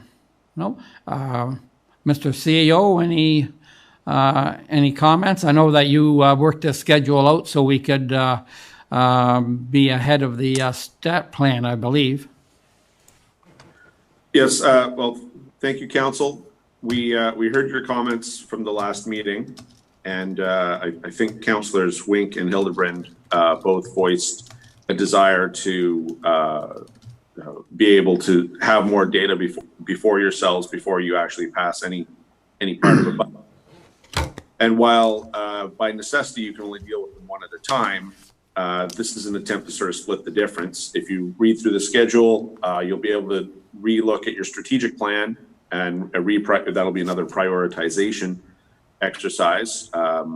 So with those new ranked priorities, we'll then be able to give you each of the three budgets, the capital, the operating, and then the rates or the water budget, if you will. So you'll have each document in hand, and while you have to consider them one by one, and you'll get the schedule implies that we'll get the capital one done this calendar year in the month of December, and the other two done early to mid-January. So we'll only be about 3 weeks behind, 4 weeks at most, sort of behind where we were last year, and putting us only 4 weeks back as a result of everything the coronavirus has done to us is actually, fairly aggressive as a scheduling. But it nicely splits the difference between letting us go relatively early to market as far as tenders and procurement with whatever it is that council endorses and it allows to be spent. On the one hand, with giving you the data earlier than you got it last year, and for all three prior to having to make a decision on any one, so you have context. We think this is, we hope this constitutes a fair and reasonable approach to all the foregoing and sort of gives something to everyone as far as timing goes. And certainly it was a mere oversight not to include the date of the audit committee, finance and audit committee. So thank you, Councillor Wink. You're right, that should have been in there. And it wasn't, but we'll correct that. And I see the Director of Treasury has her hand up. Go ahead, Ms. Quinlan. For you, Mr. Mayor, looking at the schedule, I know that Councillor Wink wants the information to go to the audit committee before it goes to council. The only thing is on October 19th is when we hand out the binders. Then if it goes to the audit committee, it won't go to council. We can't do it any earlier than October 19th. That's the earliest we can actually produce the draft budget. So we will have to change the schedule of when the actual documents will go to the rest of council. So just wanted to let you know that we can't do it before October 19th. Councillor Wink? Yes, through you, Mr. Mayor. So I would suggest that audit committee gets the draft the same time as council review, and actually we'll have their meeting between October 19th and November 9th. Does that work? Yes, that's doable. Yes. Okay, thank you. Okay, great, guys. Yep. Yeah, can I just say one more thing? Yep. The other reason why the operating budget is being approved in January is that we don't know what the COVID impact is going to be. So we don't know what type of relief we're going to be receiving from the federal provincial government, if any. And if we don't, then that will have an impact on the 2021 tax levies. That's why we needed to also move the operating budget to January, because in December we'll have a better indication of where things are at. Okay. Thank you for that, Madam Treasurer. Any comments, questions to either the CAO or the Treasurer? Councillor Stewart. Yes, through you, Mr. Mayor. There's the public meeting for the budget scheduled for September 23rd. So what happens if we're still kind of on semi-lockdown? So will it be a virtual meeting rather than people coming to see us at Town Hall? Mr. CAO? Zoom. In fairness, we don't know at this point in time. We'd love to be able to do a traditional town hall. And if so, maybe we might be able to do one safely at the MCC by then. We don't know. If we can do it in a more traditional style, we will. And if not, something a lot like what this is. We believe that's sort of I think the area treasurers are going to have very similar discussions amongst Teresa and her colleagues or her analogs from elsewhere, and sort of try to come up with clever ways to do that. And we've got a few months yet. So don't know exactly what that looks like, but if all else fails, this is the medium. Does that answer your question, Councillor? Yes, it does. Thank you. Okay, thank you. Any other questions, comments on this? Not seeing any. I will turn to the clerk. Thank you, through Mr. Mayor. I do have a motion to amend this to include the audit committee review in the 2021 budget schedule as on a motion by Councillor Wink. I just don't have a seconder for that direction. No. Councillor Hildebrand. So if we could vote on that direction first, I will take the vote on that Wink and Hildebrand. Councillor Hahn? Yes. Councillor Hildebrand? Yes. Councillor Kaur? Yes. Councillor Stewart? Yes. Councillor Wink? Yes. And Mayor Junkin? Yes. Thank you. So the amendment for the staff direction to include the audit committee has been approved, and now we'll have a vote on the motion as amended. Sorry, I just have to get this underway. So Councillor Hahn? Yes. Councillor Hildebrand? Yes. Councillor Kaur? Yes. Councillor Stewart? Yes. Councillor Wink? Yes. Mayor Junkin? Yes. The motion carries as amended. Thank you. Now we move to 10.2.3, outdoor restaurant patios. And this is a report from the planning department. So I believe Ms. Weens, you have the floor. So, Mr. Mayor, I'll put the motion on the floor for discussion. Yep. And a motion by Councillor Wink, seconded by Councillor Kaur. Be it resolved that Council receive Report 2020-089 and that Council support the temporary waiving of 2 parking space requirements for the restaurants to allow pop-up parking lot patios to be used in parking areas during the pandemic in order to support the local restaurant businesses. Over to you, Mr. Mayor, for discussion. Okay, we will open this up to council. Any questions or comments on the report? Councillor Kaur. Yes, through you, Mr. Mayor. I did get a call late this afternoon from a business owner in a mall wondering why only 2. He feels that he could have enough space for 4. Really, it's having 2. He just mentioned it could only be 2 tables, 2 to 3 tables at the most. Yeah. So we will go back to planning because you're right. By the time you do social distancing, perhaps 2 would be inadequate. Back to you, Ms. Weens. Any comment on that? Yes, thank you, Mr. Mayor. Certainly, planning staff is not necessarily married to 2 spaces. We are trying to balance the need to provide parking with the need to be able to offer outdoor seating.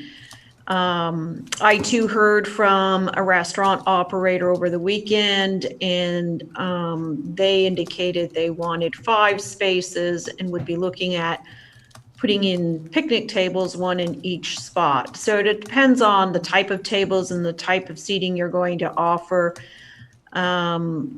But we do want to be able to still provide some parking and make sure that, you know, the guests that do come to the restaurant, that there is still going to be adequate parking.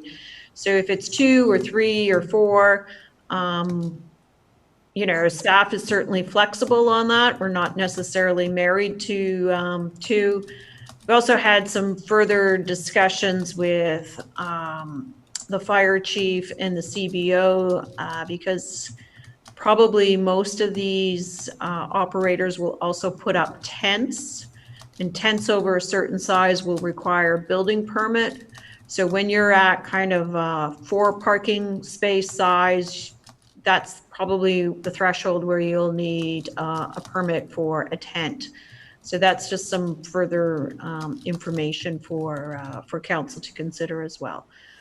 But certainly from a staff perspective, we feel it's important to support these businesses and provide them the opportunity to have the ability to have an outdoor patio. And so we'd be looking to council in terms of passing a motion to waive whatever that number of parking spaces is that council feels is appropriate. Councillor Kaur, you still had your hand up? Yes, through you. So how would an owner go about changing the 2, or who would he approach from the city? So, Mr. Mayor, through you, council can just change the recommendation in this report. The report recommended 2, but if there's enough of council, you can put an amendment on the floor and change that motion from 2 spaces to 4 spaces, or whatever number of spaces council feels is appropriate. So I think it must be also remembered that these restaurants can only operate at 50% capacity. So it does follow through that they're not going to need all the parking that they would normally need. So to lose, whether it be 4 or 5 spaces, again, because they're running at a reduced capacity, I believe the 2, as Mr. Cora's and his business friend has pointed out, is undersized. Maybe council would like to see that jump up, whether it be 4 or 5. Councilor Cora? Yes, I'll put an amendment in for 6. Okay, is there any seconder for that? Councilor Hahn will second that amendment. Discussion on the number 6 as patio enlargement. Councilor Wink. So just to be clear, we have a number of establishments on Pelham Street that have patios already, but they don't have any parking on the street. So are we suggesting that they're able to expand their patios over and above what's there, or could I have a clarification on that, please? Back to the Director of Planning. So, Mr. Mayor, this would allow the waiving of parking spaces in private parking lots. So in their parking lot, it wouldn't eliminate the on-street parking. Okay, thank you. You're correct that we do have a policy that allows for the encroachment of sidewalk patios on the sidewalk. That's a policy that is in effect and has been for a number of years. And there are 2 restaurants on Pelham Street that take advantage of that policy. And they have for a number of years. Yeah, thank you. Thank you for that. Any other questions, comments? Okay, so on the amendment then, to go to 6, I will ask the clerk.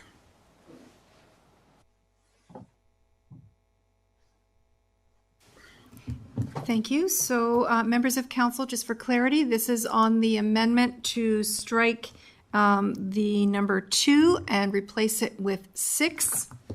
And it's a motion by Councillor Kaur and seconded by, I have it in my other notes, I believe it was Councillor Hahn. So if I may, just before you continue, Madam Clerk, so should we put in the word up to 6? I mean, you don't need, maybe the way it reads there, it reads you have to have 6. Should it read up to 6? So I would turn to the mover and seconder, up to 6. That's fine with me. A maximum of 6. The maximum of 6? Okay, so on the amendment, Councillor Hahn. Yes. Councillor Hildebrand. Yes. Councillor Kaur. Yes. Councillor Stewart. Yes. Councillor Wink. Yes. And Mayor Junkin. Yes. The amendment of up to 6 or a maximum of 6 parking spaces has passed. So now back to discussion on the motion itself with the amendment. Any further discussion on the motion in itself? Not seeing any. I'll go back to the clerk. Thank you. Councillor Hahn. On the motion Yes. as amended. Yes. Thank you. Councillor Hildebrand. Yes. Councillor Kaur. Yes. Councillor Stewart. Yes. Councillor Wink. Yes. And Mayor Junkin. Yes. The motion as amended carries. So I'm sure the area businessmen who are being, especially the restaurateurs, I'm sure they'll be chomping at the bit this weekend to get their businesses opened. A great step forward for sure. Thank you. Next, 10.2.4, Neighborhood Traffic Management Policy. Turn to the clerk for the motion. Thank you. On a motion by Councillor Kaur, seconded by Councillor Hildebrand, be it resolved that Council receive Report 2020-0085 and that Council approve the revised policy S80102 for the neighborhood traffic management. To you, Mr. Mayor, for discussion. Yes. Any questions or comments on this report?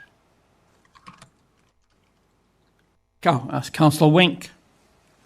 So through you, Mr. Mayor, to the director, and just a comment. We've seen this report back in December, and the Pelham Active Transportation Committee has been solicited for their comments. I appreciate Mr. Marr incorporating their comments, and I'm glad to see this back. Just a question to the director, because if you look at it, there's a number of different traffic calming measures, and they all have advantages and disadvantages. So there's no clear-cut way of doing traffic calming. If the director was given options, what are the top 3 preferred methods of traffic calming and why? Okay, through you, Mr. Mayor, I'll try to answer this question. To be quite honest, it's dependent on the type of road that's in place. It depends what the issue is that's occurring on the street.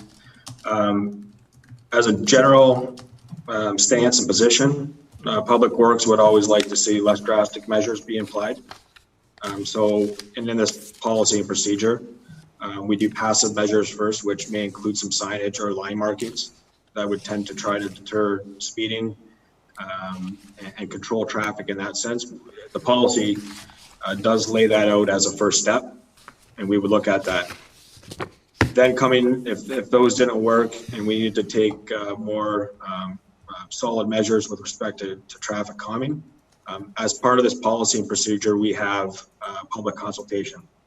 So through the public consultation process, we would get input from the public and to determine what the most efficient and successful traffic calming measures would be.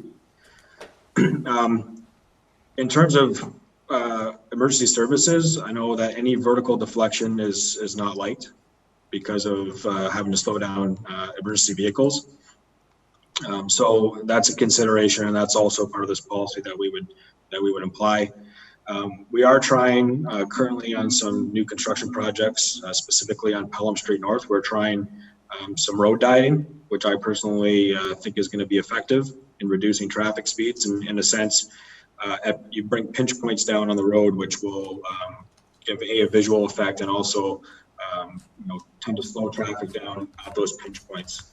Not a chicane, but it visually reduces the lane widths and the roadway so that traffic does slow down. So those are some of the things that we're trying. We've had some unsuccessful traffic calming measures that we used in the town, so I would probably stay away from those as much as I could.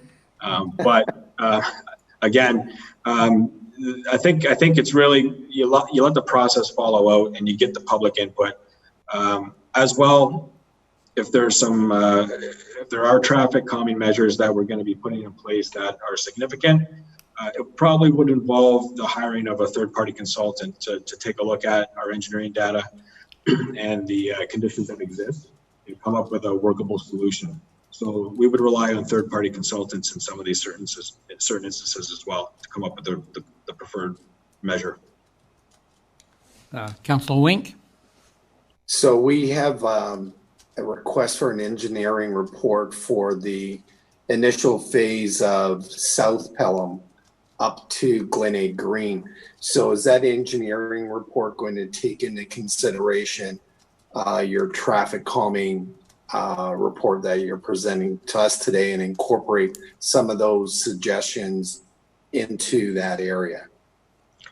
So through you, Mr. Mayor, this is a sensitive area as well.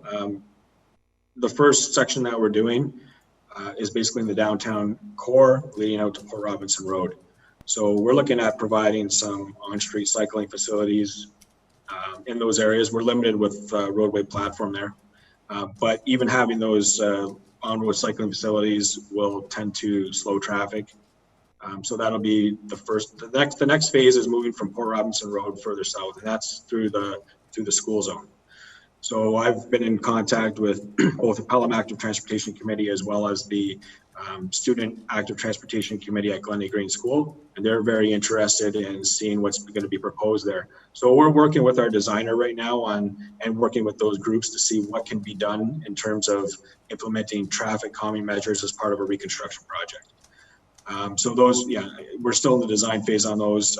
We will be looking at doing something there to try to slow traffic as it approaches to a school zone. And the policy, the way it's set out now, is that the town staff and council has the ability to implement traffic calming measures where they see fit, and where there's special and sensitive zones like school zones and that type of thing. Okay. Councilor Wink? So I appreciate the fact that you're getting input from the school, whether it's the kids or the staff or whatever, but I hope we don't ignore the input from the neighbors that have to access Pelham Street from across the road, because those bullards made it very difficult for people to get out of their driveways. So it should be a combination of everybody having input. So through you, Mr. Mayor, I'll answer that. And I'm well aware of the issues that were in place with the bollards. That won't be a recommendation of mine to put back. But what we do in public works with any reconstruction project, we'll have a public meeting. Hopefully, most likely it will be a virtual meeting. So we're still working out the details on that. Yeah. But we will be soliciting input from all stakeholders with respect to the design that's going to be put forward. And, we'll take those comments and concerns from the public and from stakeholders from the school board, and we'll incorporate that into any changes we make as part of the design process before we put it out to tender. Okay, thank you. Okay. Any other questions, comments? Councillor Hahn. Through the mayor, this question is to the Director of Public Works. Just wondering what the status of the signs that flash with the speeding signs that tell you how fast you're going. What are we ordering extra of those? And if so, when are they due to arrive? For you, Mr. Mayor, we have, I believe, put an order in for an additional sign. We currently have one sign, but the battery doesn't allow us to get much use out of that. So we are in the process of procuring another sign as part of the 2020 capital budget. And I can get back to council with respect to an update on that when we expect to receive that sign. So further to that, are we able to have a wish list as where we want these posted? Because I've got a lot of folks who are concerned about Welland Road and just speeding and that kind of thing. So do you have a list that you've created, or do you already know where they're going to go, or how do you go about, I guess, placement once it arrives? So through you, Mr. Mayor, I don't personally have the list on hand. I do know that we maintain a list. It's really a complaint-driven process. So when we receive complaints with regards to speeding and high volumes of traffic, then we react to that. So that's where we have the sign. Unfortunately, with the one sign, it's very difficult to hit all the points and locations at once. But we do maintain a list of where we want to place these signs in place. And when we get the second sign, we'll have more of the ability to be able to do that. Thanks. So if I can just clarify something, and Councillor Hahn, if I'm not representing what you said correctly, correct me. But I'm wondering if there isn't a discrepancy here. So Director of Public, Jason, Mr. Marsh, are you talking about the mobile signs that moves from location to location? Or because I believe Councillor Hahn is talking about the sign that is stationary, and correct me if I'm wrong, Councillor Hahn, and stays there and at the side of the road, and you'd put it there and it stays there. Am I correct? Is that what you're talking about, Councillor Hahn? Actually, it's good that you mentioned that, because I was actually talking about the portable one, but I know in the past I've also asked about the ones that are solar driven, and they are permanent and they flash, you're speeding, whatever. Yeah. Access. Yeah. Okay. Yeah. So could you answer that, Director? Yeah, yes, through you, Mr. Mayor, that's correct. We are looking at purchasing the portable signs. Oh, okay, great. Okay, sorry. Thank you for that. Any other questions, comments? Councillor Stewart. Yes, thank you, Mr. Mayor. Through you to the Director of Planning, I know there's just been another incident out on Effingham Street on a curve where there's been another accident. And I know that the vegetation has been cleared from around the sign and the guardrails. But I'm wondering, is there any kind of something permanent we can put in place, rumble strips or something out there to slow the traffic down to reduce the number of accidents at that site? Any comments, Director? You, Mr. Mayor. We understand that there's a real safety concern with respect to Effingham Street. If you recall, we brought a report through to council, which we were given the okay to go ahead and reduce the speed on that full section of road from 60 kilometers down to 50 kilometers an hour. So that is in the process of being done. As well, councils came back and asked staff to look into what the cost would be to install flashing stop signs on the adjacent side streets. So I know that our operations group is looking into the cost and what that would be. As well, as part of that safety study that we did, traffic study on Effingham Road, it recommended changing of a lot of the signage along that route to reflect the speed change. So we are going to be implementing that as well. So there will be a further report that will come to council with respect to the costs, associated costs, and timing with respect to changing speed signs and implementing flashing beacons. Thank you. Does that answer your questions, Councillor Hahn or Councillor Stewart? Yes, it does. Thank you very much. Okay, thank you.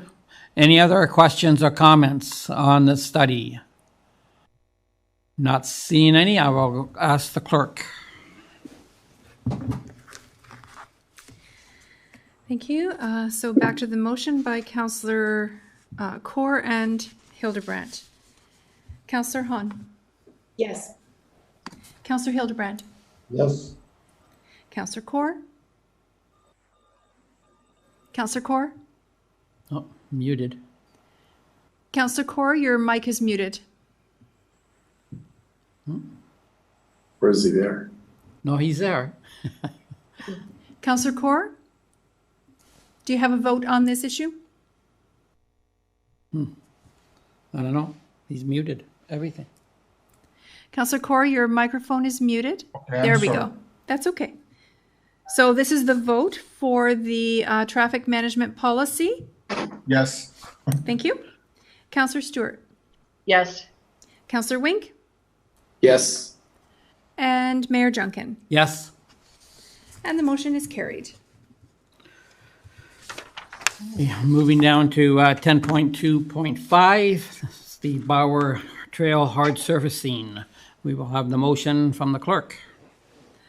Moved by Councillor Hahn, seconded by Councillor Stewart. Be it resolved that Council receive Report 2020-0080 for information, and that Council approve the Steve Bauer Trail hard surfacing project to proceed in 2020 as part of the 2020 road-based repair program. I'll turn it to you, Mr. Mayor, for discussion. Okay. Any questions or comments on this report? Councillor Hildebrand. Through you, Mr. Mayor. As I indicated the last time this was brought to council, I will not be supporting this because the safety issue we're talking about here was option 2 and alternatives, resurfacing Campbell Road to remove the rumble strips. I continually get complaints from cyclists and people that are walking around there about the safety. Being a cyclist myself, it is a danger, those rumble strips. And so my preference, if we approve this expenditure, the expenditure should be to improve the safety of Campbell Road for cyclists and people walking along the side of the road. Director of Public Works, any comment on that? Through you, Mr. Mayor. Yes, it is a concern on Campbell Road, justified. There were, I believe, 4 projects that were put forward as part of this grant opportunity that was received and that was part of the 2019 capital budget. The project that was chosen to advance forward was the paving of the Steve Bauer Trail. It's included as part of the active transportation master plan as a hard paved surface. And this project has been supported by the Pelham Active Transportation Committee. That's why we're presenting it to council. So this project was red circled in 2019 as part of the capital budget process and did not proceed. The grant for this particular project expires in December of this year, December 31st, so the end of the calendar year. Obviously that was the rumble strip removal was a project that was put forward as part of the grant submission, but the approved project was the paving of the Steve Bauer Trail. So at this point in time, council's decision is to abandon the paving of the trail and look at another option. We would have to go back to the managers of that grant to see if that would be a possibility. Thank you. Answer your questions, Councillor Hildebrand. It answers my question, but at the last council meeting when we discussed this issue, I brought up the same point. Yes. So I'm still of the same opinion. Thank you. Okay, thank you, Councillor. Any other questions, comments? Councillor Hahn. Through the mayor to the director of public works, can you just speak a little bit to maintenance and upkeep? I guess I'm just a bit concerned if once we pave a section of that trail when it comes to winter weather, ice, puddling, all those kinds of things, and just what the predicted maintenance cost would be going forward. I mean, even in spring, you're going to get puddles. So what's kind of the prediction there? What's your estimate as far as the upkeep?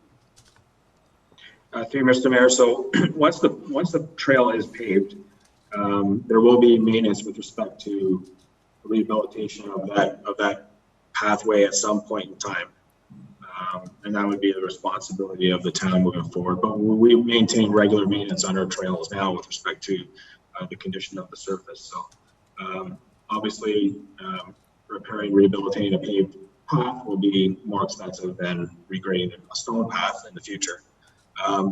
This particular path with respect to winter maintenance, and we've gone through our insurance, Frank Cowan, who does insurance and is very familiar with minimum maintenance standards. And we asked this question specifically of them. As long as the town posts the trail as a recreational trail, it doesn't need to meet the minimum maintenance standards of plowing, such as you would have on a sidewalk. So at this point in time, it's staff's opinion that we would post the trail as a recreational trail, use it on risk, and we would not be plowing and maintaining that trail during the winter. And one more question further to that. And what is the lifespan then of the pave? So are we talking, we would estimate that pave would require every 5 years, 10 years? Like what is your time frame as far as having to do it again? Through Mr. Mayor, so it definitely would be more than 5 or 10 years. Speaking in general terms, I believe the lifespan of an asphalt path or trail would be somewhere in the order of 20 years.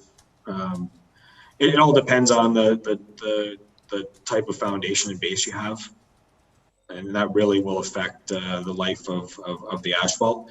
But generally with low volume traffic on it, basically pedestrian traffic, at the most it would see eventually at one point it may see snow plows, the small sidewalk plows. So the pavement will hold up fairly well, and maintenance will be, there may be rehabilitation maintenance required within 15 to 20 years. And actually one more quick question. So do you expect it to be raised? And so I'll explain what I mean by that. So if you don't take the surface down and you just, level the surface, prep it with the stone and then add to it, then there could be quite a lip on the sides, right? So you've got people running and that kind of thing. I'm just thinking about from a safety perspective, runners, baby carriages, that kind of thing, versus when you take it down and then you're trying to make it level with the existing surface. What is the plan there? Well, the plan would be to, of course, the Steve Bauer Trail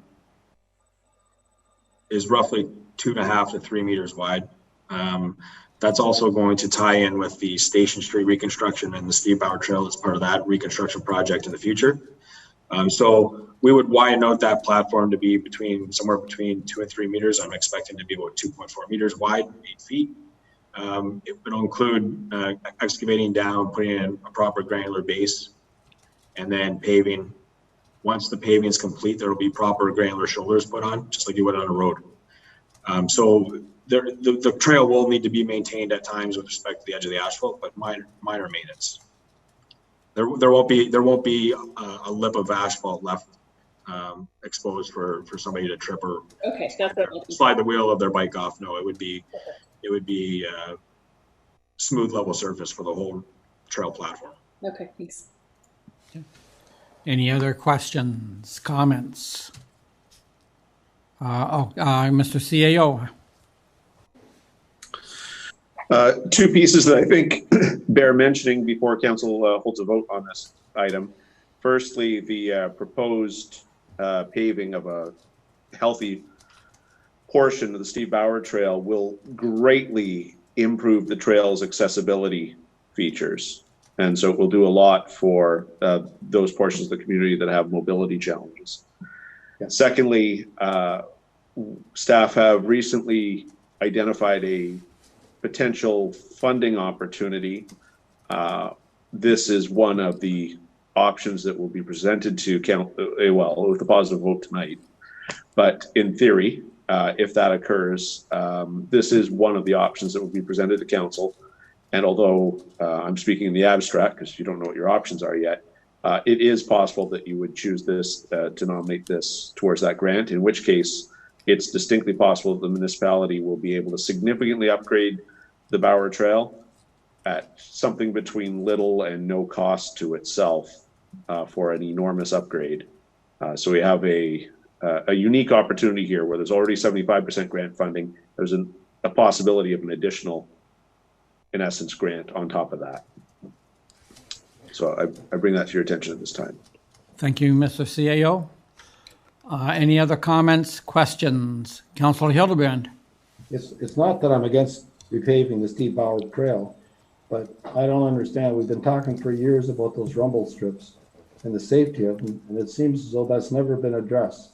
So, Director of Public Works, what is the plan to address those rumble strips on Campbell Road?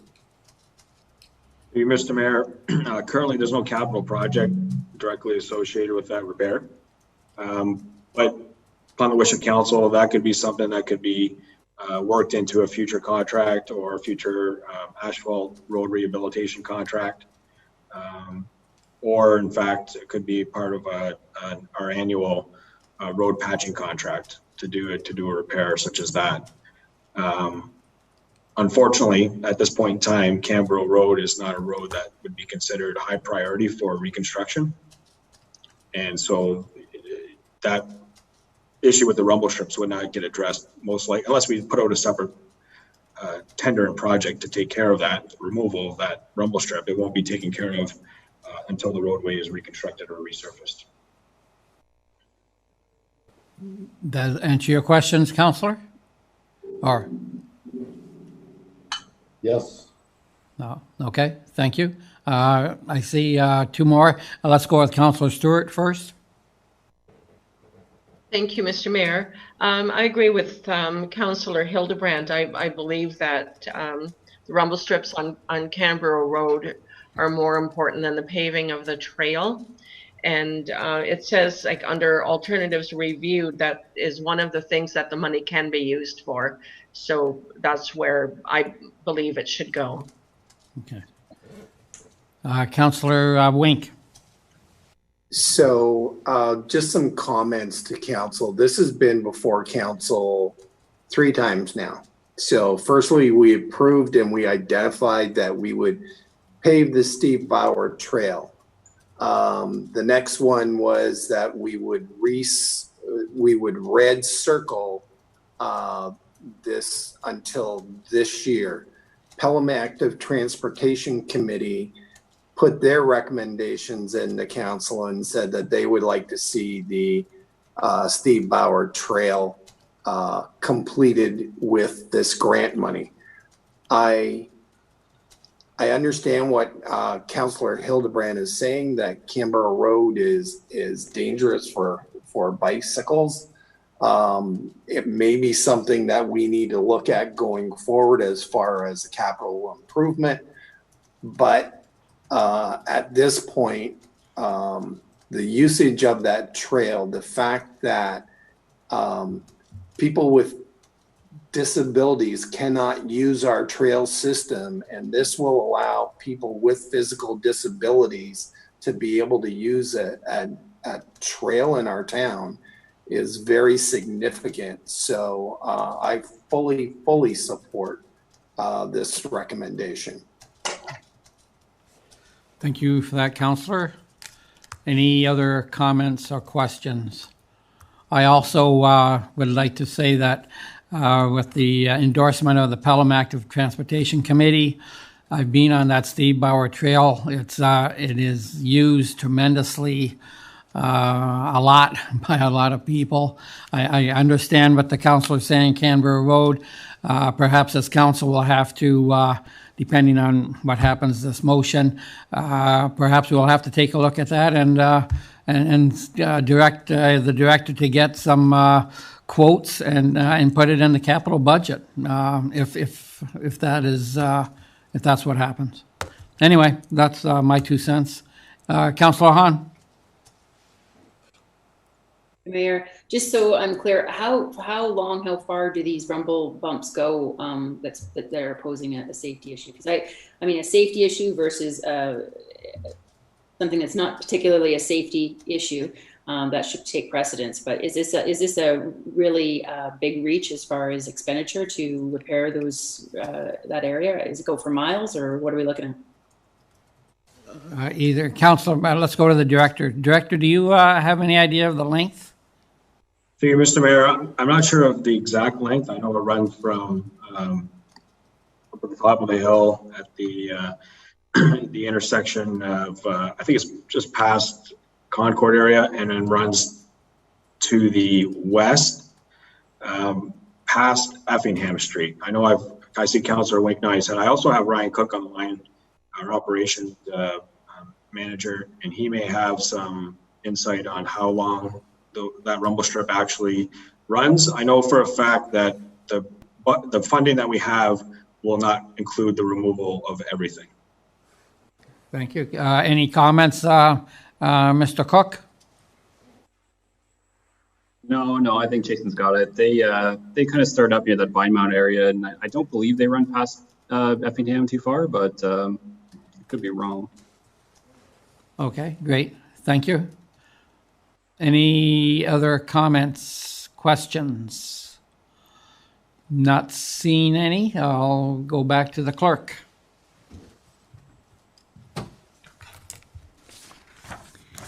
So the motion before council is, be it resolved that council receive report 2020-0080 for information, and that council approve the Steve Bauer Trail hard surfacing project to proceed in 2020 as part of the 2020 road base repair program.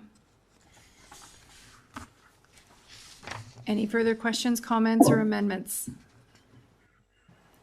Councillor Hahn? Yes. Councillor Hildebrand? No. Councillor Kaur? No. Councillor Stewart? No. Councillor Wink? Yes. Mayor Junkin? Yes. Members of council, the motion is tied, which means the motion is lost.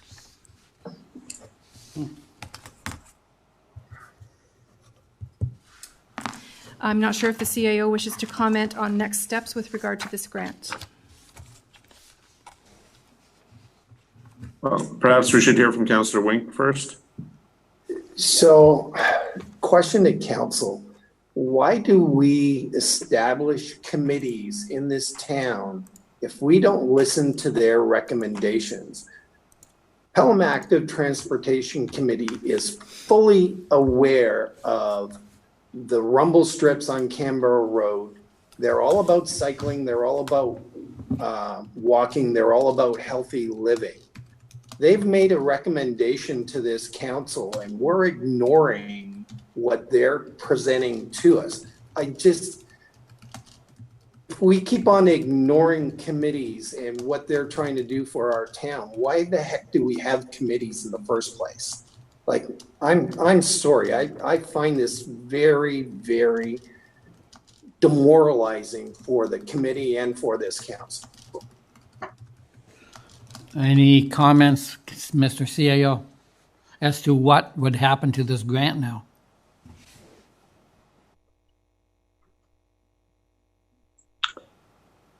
We applied for this grant way before I was employed here. Councillor Wink is correct in his historical recount. This has been, was it the third time before you or fourth? The town has a fairly extensive and quite attractive trail system. None of it's accessible. None. There's an Ontario, the AODA legislation requires us to be making some efforts in that regard. And I don't know how I would answer that we are with respect to recreation right now. The question was, what are the next steps? We will bring back that report I was referencing with that potential grant opportunity and see, that'll give us the time in between to see how or what our odds are of being able to reapply the monies that have been awarded. It is extremely damaging to the Pelham brand. Now, we may well have applied for this prior to this council taking office, or it would have happened just after you took office. I'm unclear on the history of that. If it was the predecessor council, fair enough. If it was this group and we applied for these monies, then we continue not to use them, it damages enormously our capacity to get future grants. It just does. Then we shouldn't be applying. But my answer on next steps forward is you are prisoner to your rules and reconsideration. You've just had a vote on a matter fully understood by all 6 of you. It was defeated. Fair enough. We respect the democratic process. We will bring you a new report talking about that other financing opportunity. We'll try to bring that to you. We will bring it to the next meeting in July. And at that point, if there's yet another funding opportunity, I would submit that that's a material difference, and then that you're probably not subject to your rules of reconsideration because there might be something that looks materially different.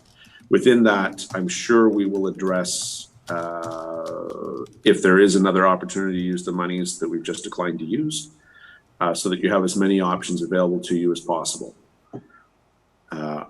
Or a chance to look at this with a different lens. But I would echo a number of Councillor Wink's comments where we choose to create advisory committees, and where those advisory committees devote a lot of time to a specific item, become experts in it, and then make a strong recommendation.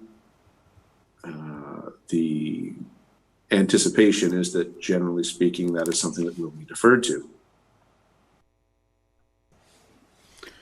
Thank you for those comments. We know the vote was defeated, so we move on. Number 11, unfinished business. Madam Clerk, is there anything there? Not that I'm aware of, Mr. Mayor. Okay. Now, you were saying that before we go to 12.1 and 12.2, that you were going to perhaps do the in-camera. Right now, Mr. Mayor, we are at the presentation and consideration of bylaws. Oh, am I? Did I miss something? Okay. Oh, I see. Yes. I'm sorry. Yep. So, go ahead. Sorry. So, members of council, on a motion by Councillor Hildebrand, seconded by Councillor Kaur. Be it resolved that Council of the Town of Pelham, having given due consideration to the following bylaws, do now read it first, second, and third time and do pass same, and that the mayor and clerk be and are hereby authorized to sign and seal the bylaws. Bylaw 4244 of 2020, being a bylaw to appoint Ashley Nero, Officer Number 451, as Bylaw Enforcement Officer, Property Standards Officer, and Provincial Offences Officer for the Corporation of the Town of Pelham. Bylaw 4245 of 2020, being a bylaw to amend Bylaw 4221 of 2020, known as the Administrative Penalty Process Bylaw for non-parking related offences. Bylaw 4246 of 2020, being a bylaw to require a by-election to fill the vacancy for the office of Councillor, Ward 1 in the Town of Pelham for the remainder of the 2018 to 2022 term of council. Bylaw 4248 2020 as amended, being a bylaw to amend Bylaw 4202 2020, known as the Town of Pelham Odorous Industries Nuisance Bylaw, to increase the minimum fine amount in the case of a first conviction and to incorporate an administrative municipal penalty system, AMPS, in regard to offences and penalties. To you, Mr. Mayor. Okay. Any omissions or any discussion? I'm sorry, any discussion on these bylaws? And Councillor Hildebrand. The odorous industries nuisance bylaw, I just want to ask the clerk a question. Is that the same thing as item 13.1, amended odorous industry bylaw? Through you, Mr. Mayor, the extra item there showing the bylaw was added as the addendum, as explained in an email to council last week. So yes, it is the same bylaw. Yes, Councillor Hildebrand. Then I'd like to make a motion to divide in that section 13, item 4 out and amend that approval date to defer it to July the 27th. So there is a request to divide the motion to consider the bylaws. So I can, if council so wishes, then we will vote on the first three bylaws, 4244, 4245, and 4246. There'll be a separate vote on 4248, at which time requests for deferral of consideration would be entertained. So I'll call the question on the first three bylaws if there is no further discussion. Do we have to vote on whether we can do that or not? A motion to lift or divide is just a request. Okay. Okay. Good. So just to be clear, members of council, this is for the first three bylaws, 4244, 4245, and 4246. Councillor Hahn. Yes. Councillor Hildebrand. Yes. Councillor Kaur. Yes. Councillor Stewart. Yes. Councillor Wink. Yes. And Mayor Junkin. Yes. The motion carries. And now you have on the floor the divided motion for bylaw 4248. Over to you, Mr. Mayor, for discussion. Yes. So on this, is there questions, comments about the about this bylaw? And Councillor Hildebrand. Through you, Mr. Mayor, the CCC committee, they haven't received the legal comments made by our legal department on this, and the date suggested on the July and the June 4th council meeting for this amendment to be passed was July the 27th. Okay, thank you. The Director of Planning has her Yes. hand up. And Director of Planning, do you have a comment on this? Mr. Mayor, through you, the Cannabis Control Committee did receive input from Airden Verlis on this bylaw, and it was amended to reflect the Airden Verlis input and review that they had. And back in May, I believe it was, there was a motion that this bylaw come back to council for June 15th, so that's why it's here. Thank you. Any other? Oh, Councillor Hahn. Through the mayor, my understanding is that Airden Verlis has reviewed this, but really at this point in time, they've made some changes and the CCC just needs time to discuss this at their next meetings. So once they have the opportunity to review this at the CCC, then we would like that then to come to us on the 27th. So yes, you're wholly correct, Director of Planning. It was initially July or the 15th of June, but at this point, looking to the 27th of July. Yeah. Any other comments? I'm not seeing any. I'll return to the clerk. So I have a motion, I'm sorry. So I have a motion then by Councillor Hildebrand to refer consideration to July 27th. Do I take that as a second by Councillor Hahn for the motion to refer this to the July 27th meeting? Yes? Okay, so right now the vote will then be on the motion to refer bylaw 4248 to the July 27th meeting.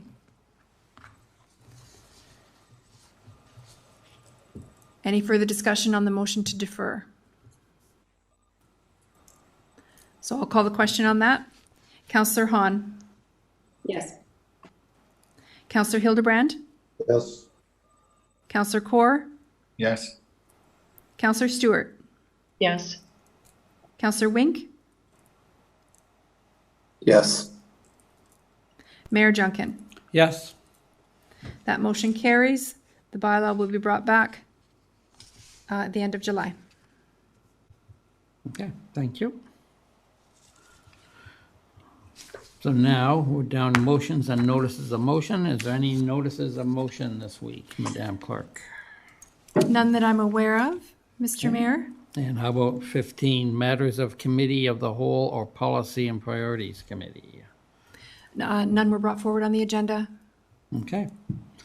So now we're at a resolution to move in camera. That's correct. So we do have a resolution to move into closed session at this point. I would like to remind the viewing public that there are still 2 items for public deliberation that have been moved to the end of the agenda. So we will now take a pause from the public portion of the meeting and resume when the in-camera meeting concludes. So those who are viewing live stream, just stay tuned to your computers, and as soon as you see us back, that means the closed session is concluded. So right now we have a motion presented by Councillor Stewart, seconded by Councillor Wink. Be it resolved that the next portion of the meeting be closed to the public in order to consider the following pursuant to the Municipal Act, Section 239(2).